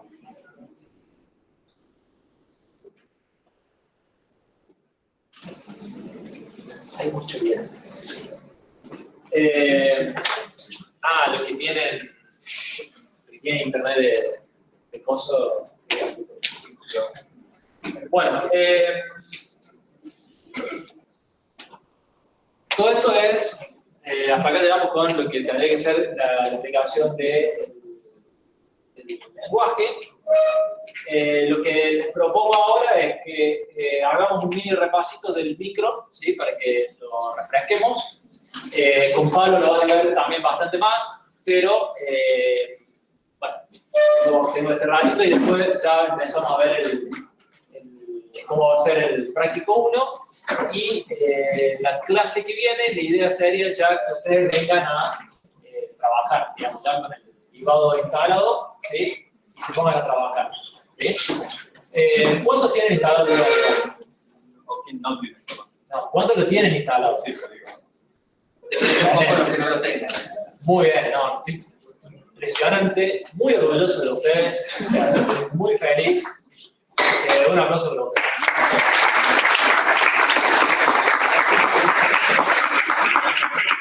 Bien.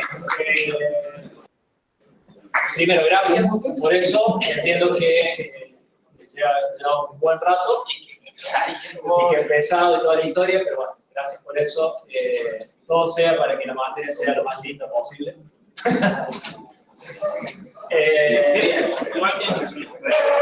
Sí, ya lo vamos a dar. Como decía al principio de la clase,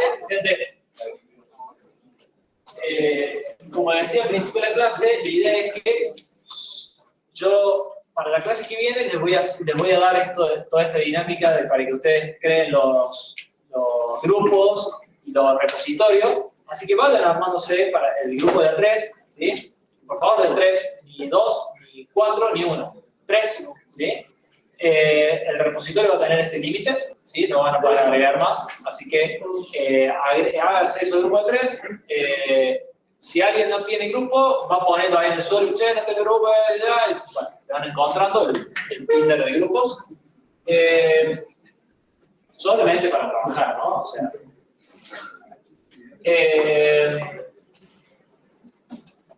y bueno, la idea sería que yo ya les voy a generar el repositorio que les va a funcionar para el laboratorio, ¿sí? Ya les voy a generar, les voy a dar ese proyecto con un montón de archivos, ya lo vamos a ver ahora, que ya están hechos para que ustedes no tengan que hacer todo el micro, sino que tengan que hacer algunos módulos, ¿sí? Hay muchos módulos que son muy engorrosos, que tienen muchísimas conexiones, entonces eso se lo vamos a dar hechos, ¿sí? Somos muy buenos. Pero, entonces ya les voy a dar ese proyecto para que ustedes empiecen a hacer sus módulos ahí. Entonces, imagínense que ustedes digan, che, bueno, voy al práctico 1, que es hacer un multiplexor. Bueno, van a crear un archivo que va a ser el multiplexor y lo van a setear como top a ese archivo, ¿sí? Ya se lo voy a mostrar. ¿Por qué? Porque si ustedes no setean como top ese archivo, va a estar seteado como top el micro y le va a decir que le faltan un montón de cosas, ¿no? Entonces, si ustedes setean como top el multiplexor o el bloque que estén haciendo, van a sintetizar esa parte. Aunque haya un montón de otros archivos, no le va a dar bola la herramienta, ¿sí? Entonces, ya van a ir trabajando con ese proyecto. La idea es que vayan comiteando los bloques al proyecto, lo van haciendo, lo van comiteando al repo, y entonces ahí ya nos queda registro de cómo fueron trabajando ya en grupo, ¿sí?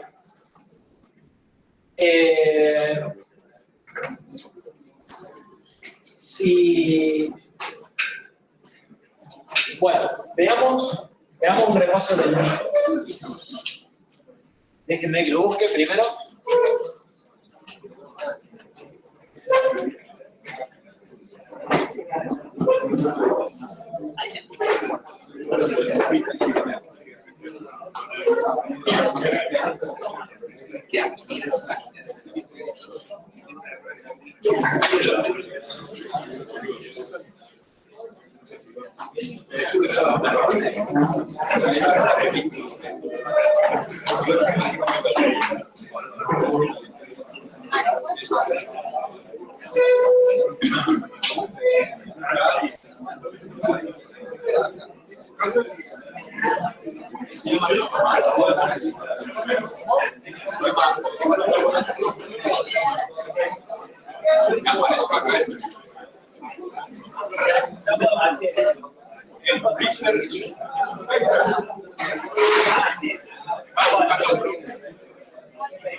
Bueno, hacemos un pequeño repasito.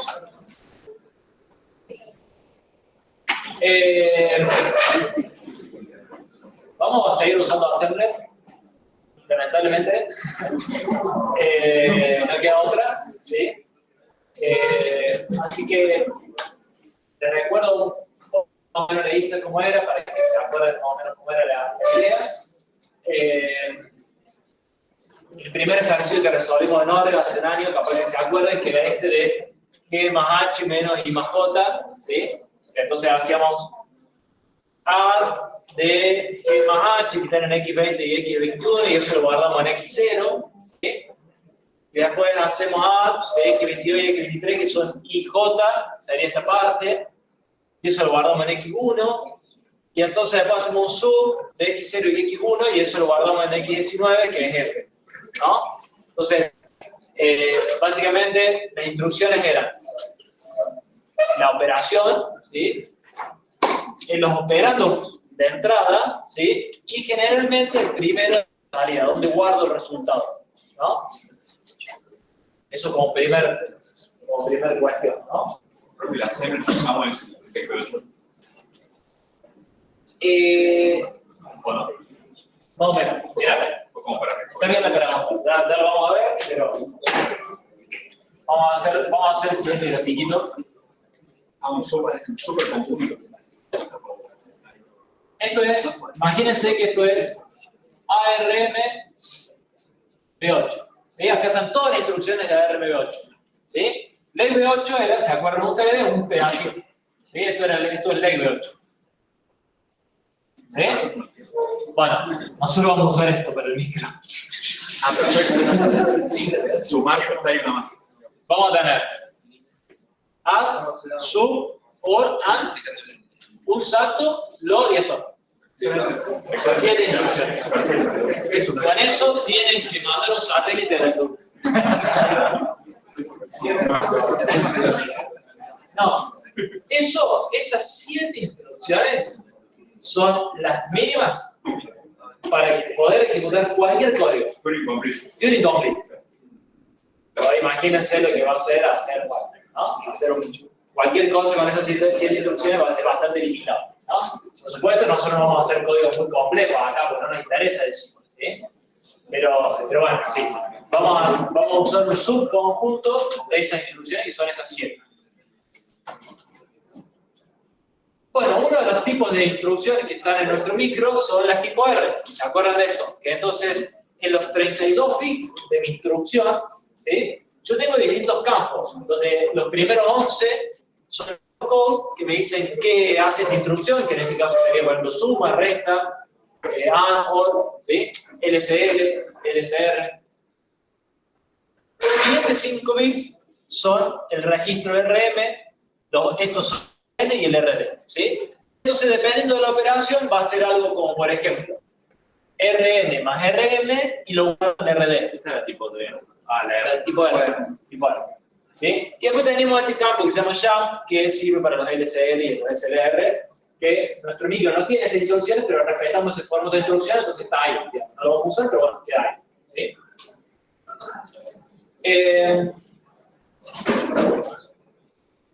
Bueno, entonces, si yo quiero hacer un add de X19, perdón, de X20 más X21 y guardar en X9, ¿no? Tenía que hacer algo como esto. ¿Sí? Busco cuál es el opcode del add, acá pongo 21, que es este registro, acá pongo 20, que es este registro, y el resultado va ahí. ¿Sí? Como un 9. Y el jump lo dejo en 0 por ahí, ¿no? Entonces paso todo esto binario, y esto me da un hexadecimal que es mi instrucción, el binario de mi instrucción, ¿no? Bueno, este es el binario de mi instrucción. Esto es lo que va a ir en la memoria. ¿Sí? Esto es lo que va a estar en la memoria, en la ROM, que nosotros vamos a implementar. ¿Sí? Y esto es lo que va a intentar ejecutar nuestro procesador. ¿Sí? Bueno, después las otras instrucciones que mencioné recién son los load y los store, ¿sí? Que son los que me permiten acceder a la memoria de datos. Entonces, el load lo que hace es traer el dato que está apuntado por el contenido de X22 más 64 y lo guarda en X9. ¿Sí? O sea, X22 va a tener una dirección de memoria.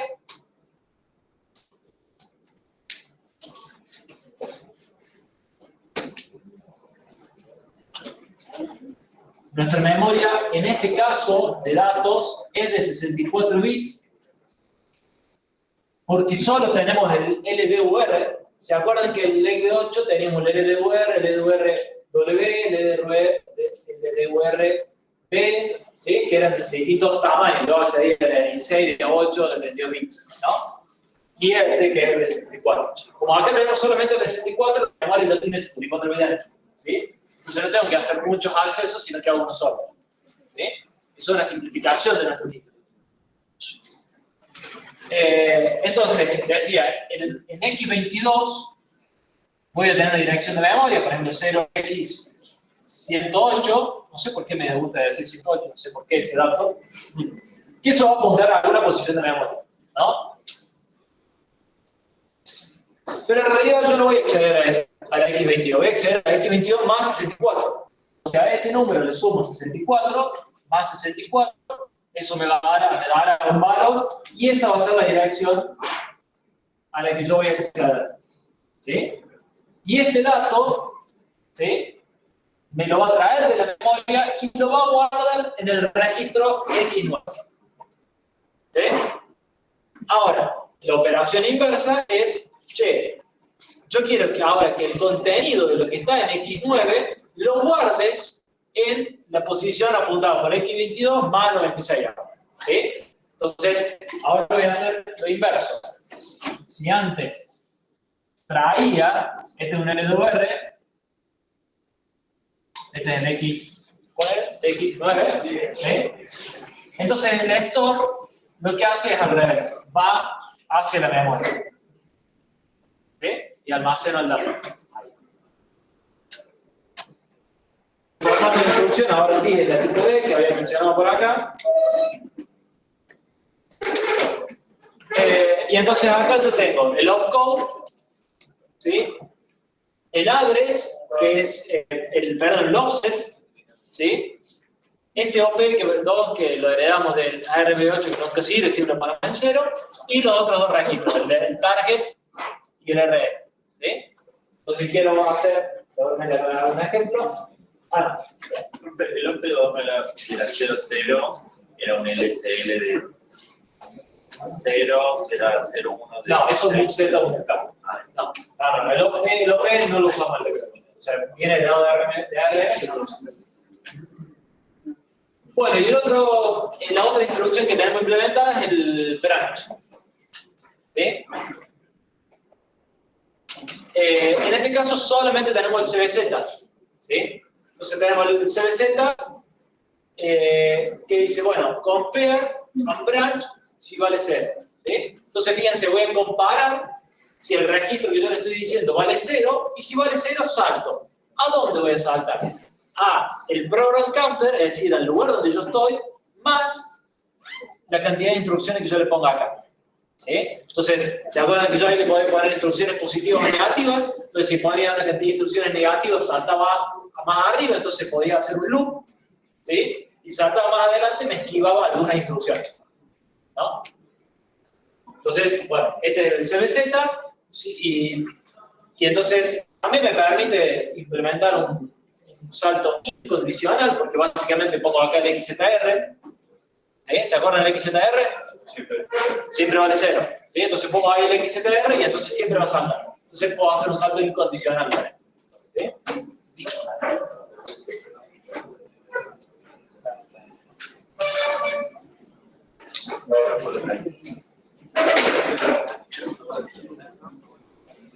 Voy a ir directamente al link, no voy a hacer 30 minutos. Sí, perfecto, me lo permite.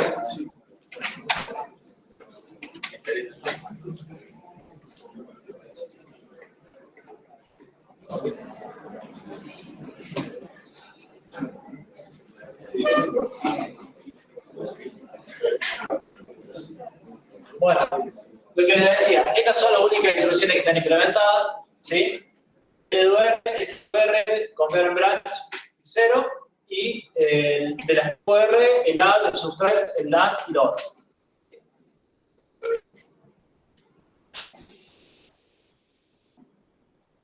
Y este era nuestro micro, ¿sí?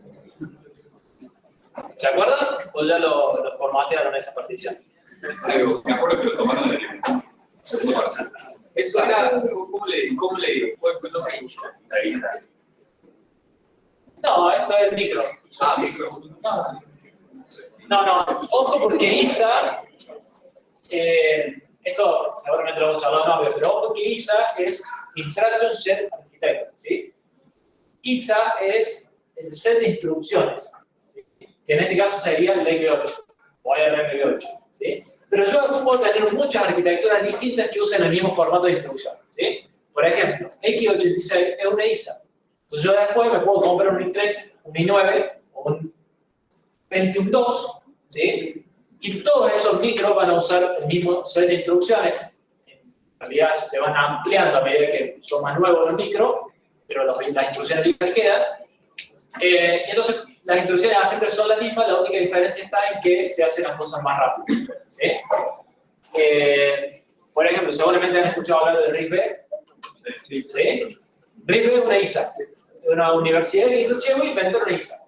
Y entonces la pensó y la hizo, la liberaron. Entonces después un montón de gente hizo un montón de procesadores que funcionan con esa ISA, ¿sí? pero es distinto la arquitectura del procesador con la ISA. Hay que hacer ese distinción. Sí. Y que X86 no es open source. No. Ahí va. O sea, la arquitectura no es open source. Hago para hacer un procesador X86. A nadie, pues no te lo van a dejar hacer. No sé qué. O sea, bueno, es que AMD, ¿qué hizo AMD?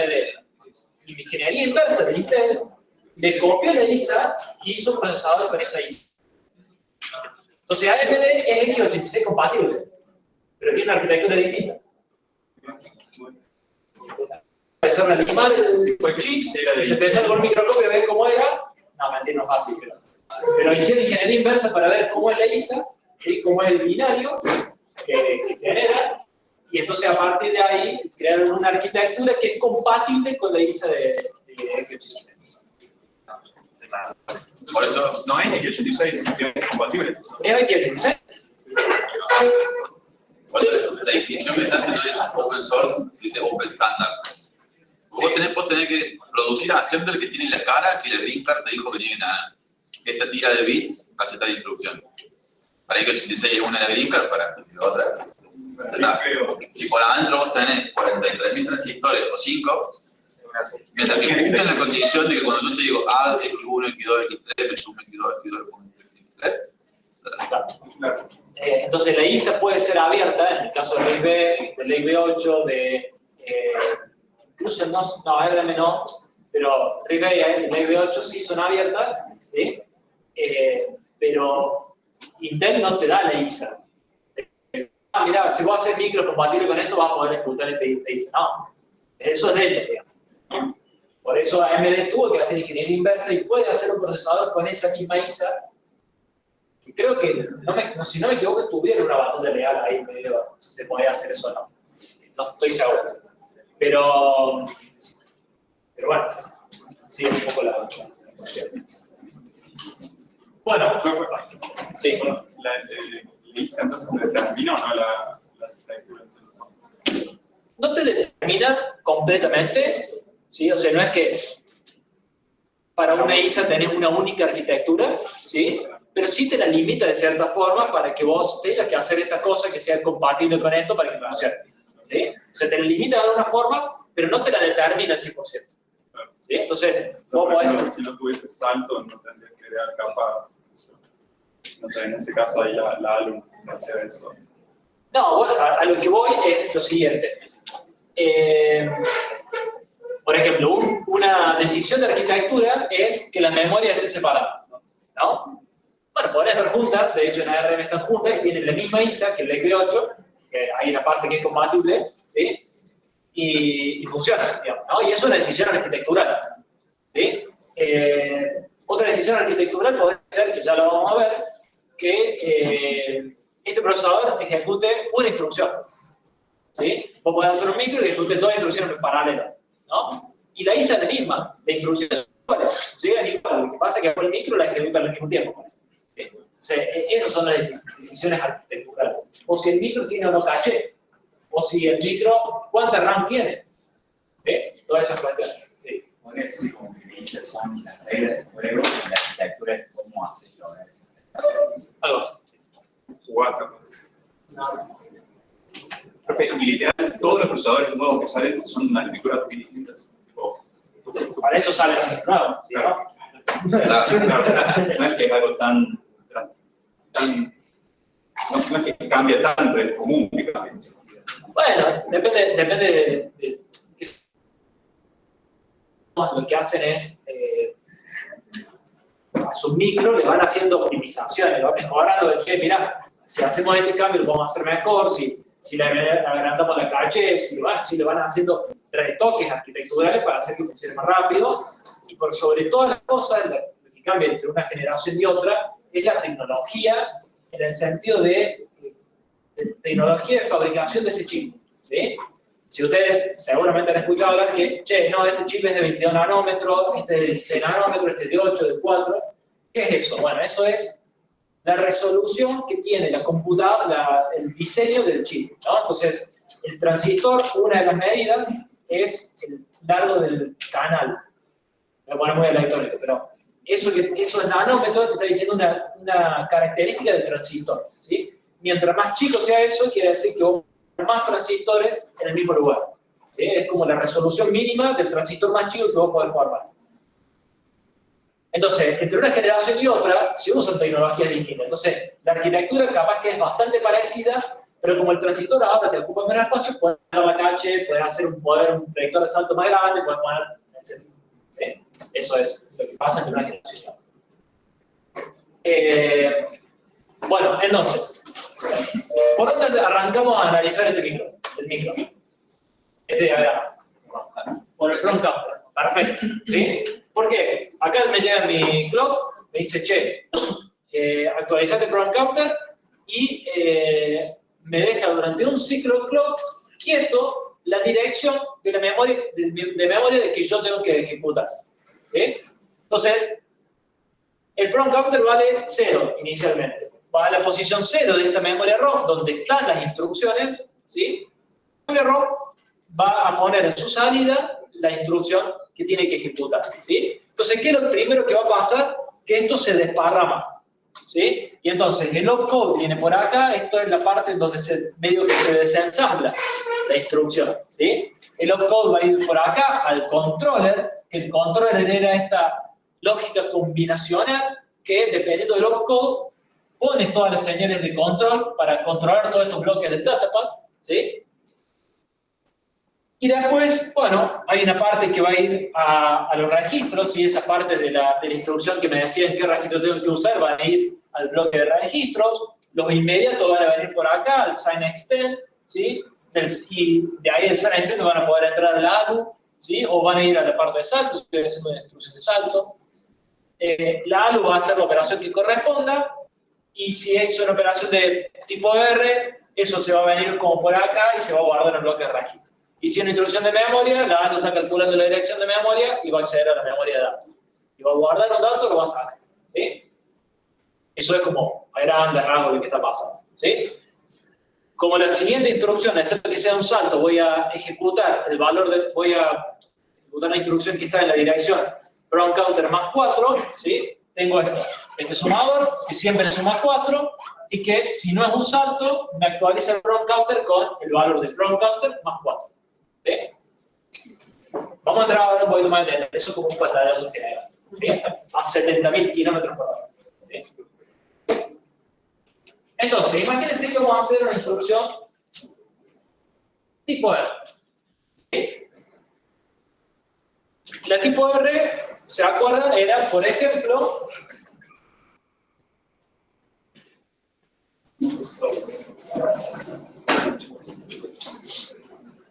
a X0, X1, X2. ¿Sí? A ver si puedo hacer esto.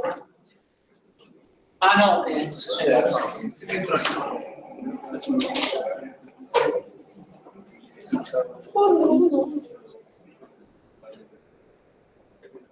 Vamos a ir escribiendo sobre eso.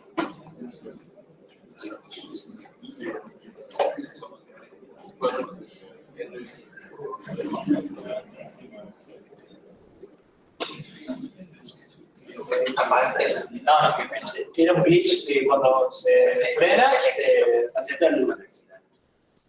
Mira como quiero. Bueno, se ve así, desde lo que está más lejos, ¿se ve? Bien. Entonces, imagínense que el front counter vale 0x108. ¿Sí? Vemos el 108.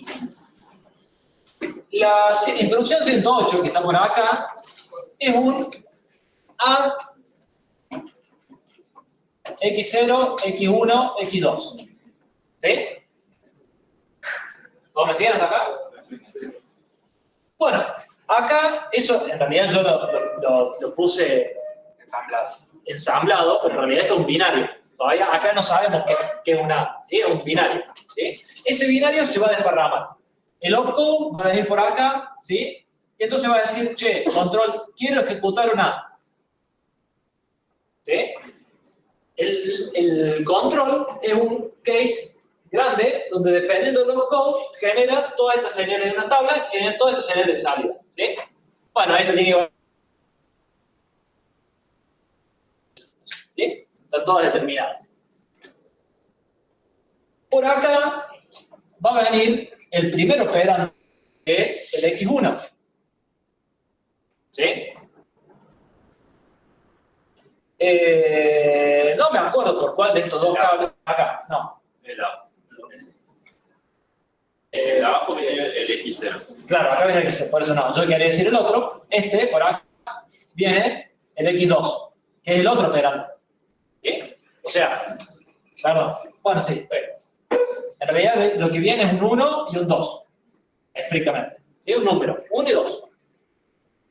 Este registro se va a configurar de forma tal, con esto, fíjense que viene por acá, y acá le voy a poner un 0.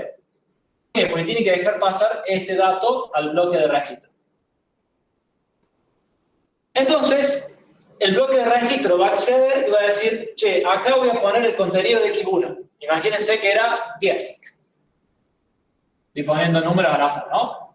10 es el contenido de X1. En X2 tenemos 20. Que haga referencia, ¿no? El contenido de X2 es 20 y sale por acá. ¿Sí? Este multiplexor, que es el ALU source, me va a decir, me va a poner un 0 también, ¿sí? Que viene de por acá, es otra señal de control. ¿Sí? Y entonces este 20 se me va a poner en la entrada del ALU. ¿Sí? Bueno, por acá, como el control es un add, ¿sí?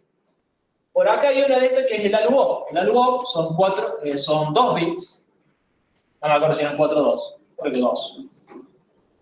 Viene por acá, entra en ALU control, le dice acá, che, esto es suma.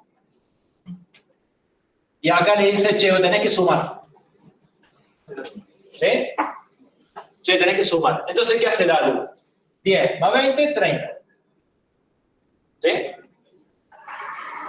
La banderita del 0 se pone en 1, no, porque es 30, entonces se pone en 0. ¿Sí? Entonces después viene por acá ese 30 y este multiplexor se pone en 0 también porque tiene que dejar pasar este dato. Este multiplexor me elige si pasa el dato de la memoria o de la ALU directamente. ¿Sí? Entonces ese 30 viene por acá, ¿sí? Y entra acá. Y por este cablecito que viene por acá, viene el X0. ¿Sí? Y entonces este bloque, esta señal de control está en 1, porque es el read-write, y dice escribiste. Entonces en el registro 0 pone 30. ¿Sí? Ahí no terminamos.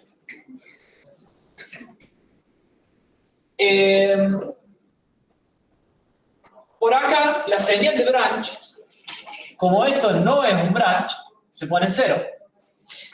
¿Sí? Acá, afortunadamente, las dos daban 0, entonces 0 y 0, y bueno, 0. ¿Sí? Pero fíjense, si el resultado me hubiera dado casualmente 1, no importa, porque este está en 0, entonces 0 y 1, 0. ¿Sí? Y entonces, este multiplexor que tiene elegida la señal 0, fíjense que, ¿qué hace? Elige este cable, ¿sí? Que este cable es el program counter más 4. ¿Sí? Entonces acá hace program counter más 4. Y esto es la señal que viene por acá y entra el program counter. ¿Sí? Y entonces ahora ya está listo para que en la próxima, el próximo clock se ejecute la siguiente instrucción.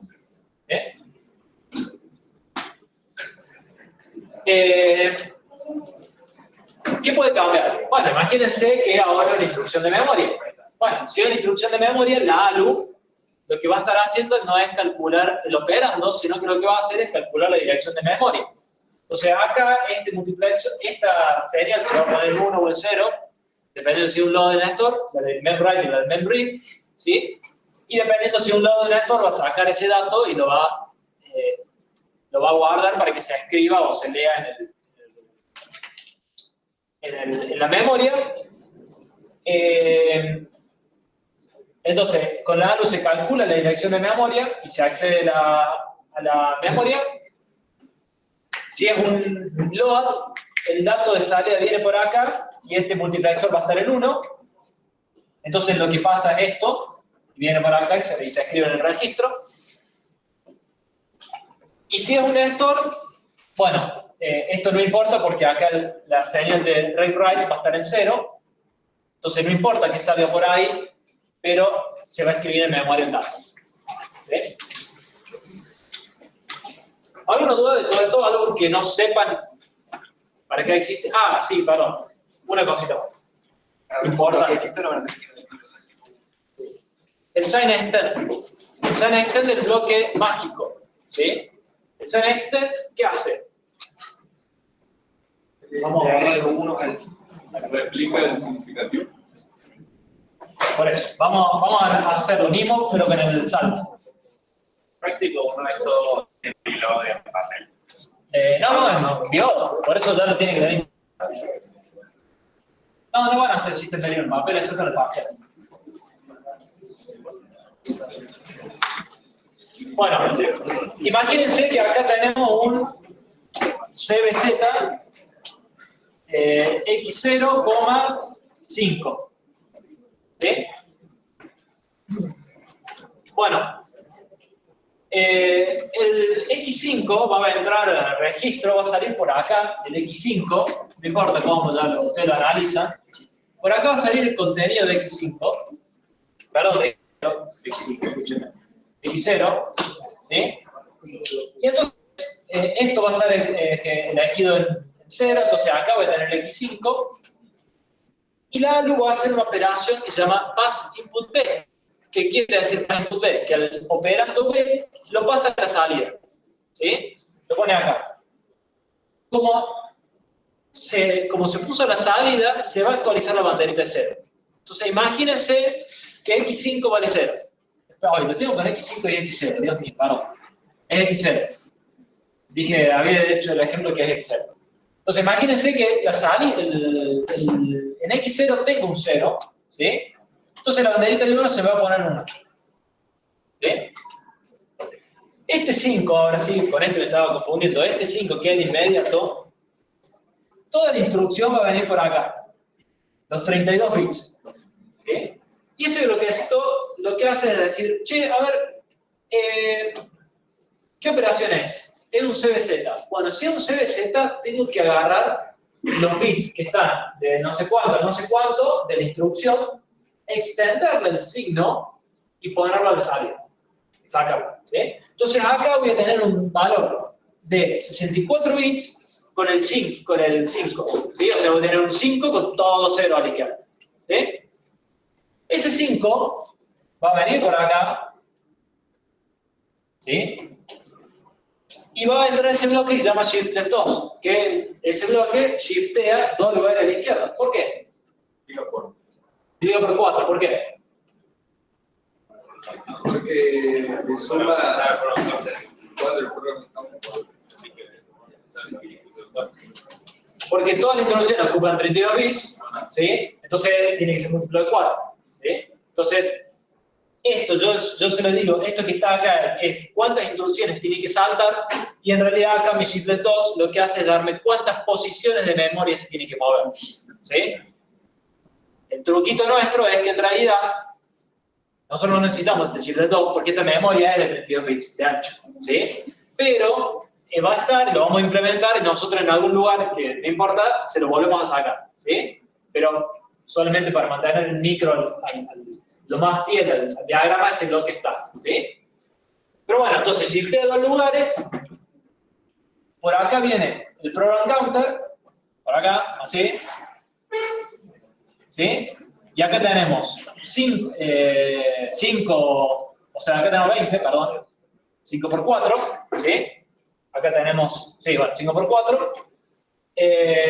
Y entonces acá tenemos el program counter más 20. Y acá tenemos el program counter más 4. Pero como acá tenemos la señal de branch en 1, porque si un branch se pone esta señal en 1, y acá tenemos la bandera de 0 activa, 1 y 1, 1. Entonces, ¿qué va a elegir este multiplexor? Esta señal. ¿Sí? Y esta señal es la que sale del multiplexor y se me reemplaza el program counter y ahí sale. ¿Sí? Un repaso express del micro, con Pablo lo van a ver un poco más en detalle. Si queda alguna duda con esto, después me preguntan. Voy a tomar solamente 2 minutos más para hablar del práctico. ¿Qué cosas micro vamos a tener que implementar en esto? A eso vamos.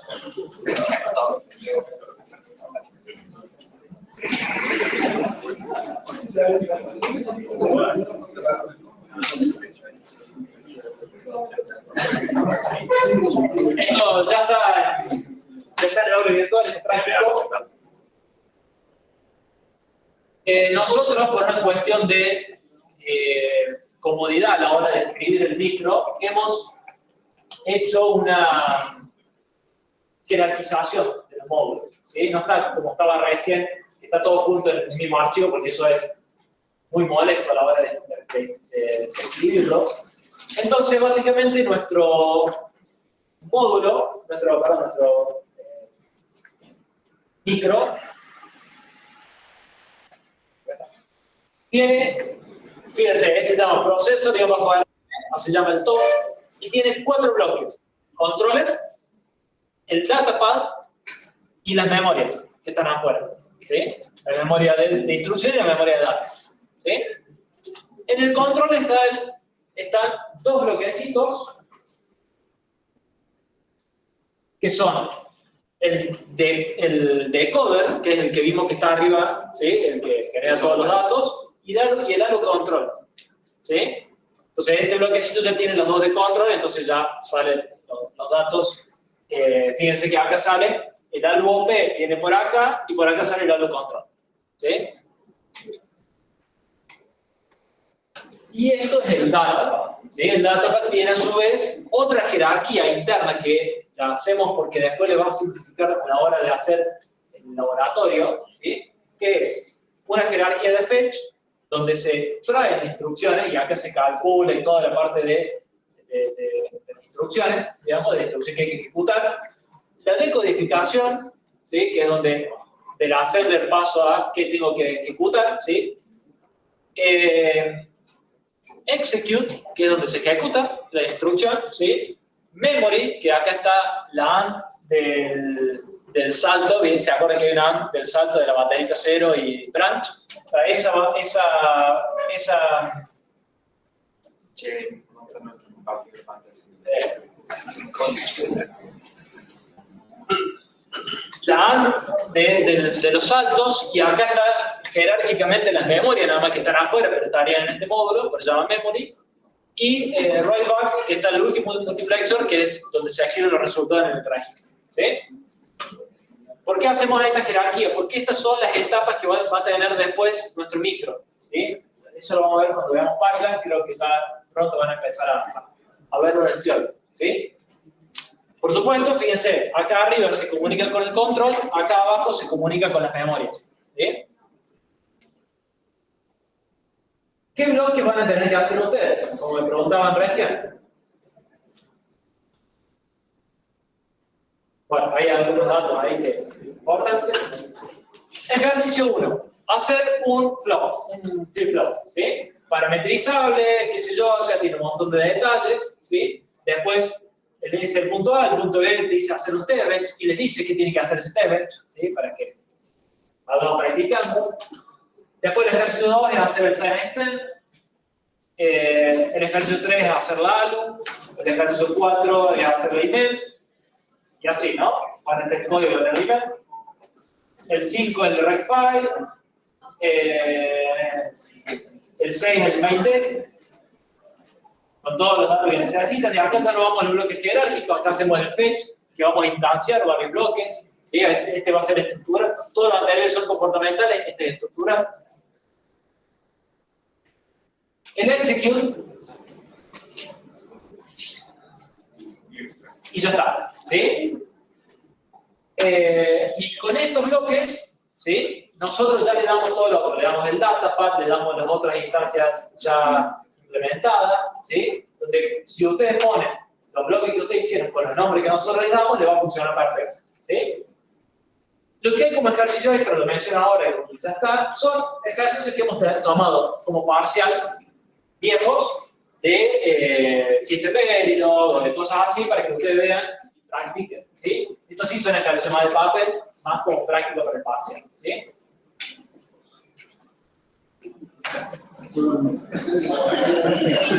Tal que hacen lo hagan.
Me llegan a hacer mandarle por.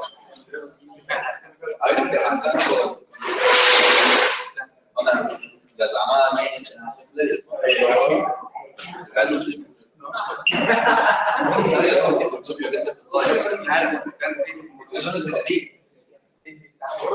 Yo he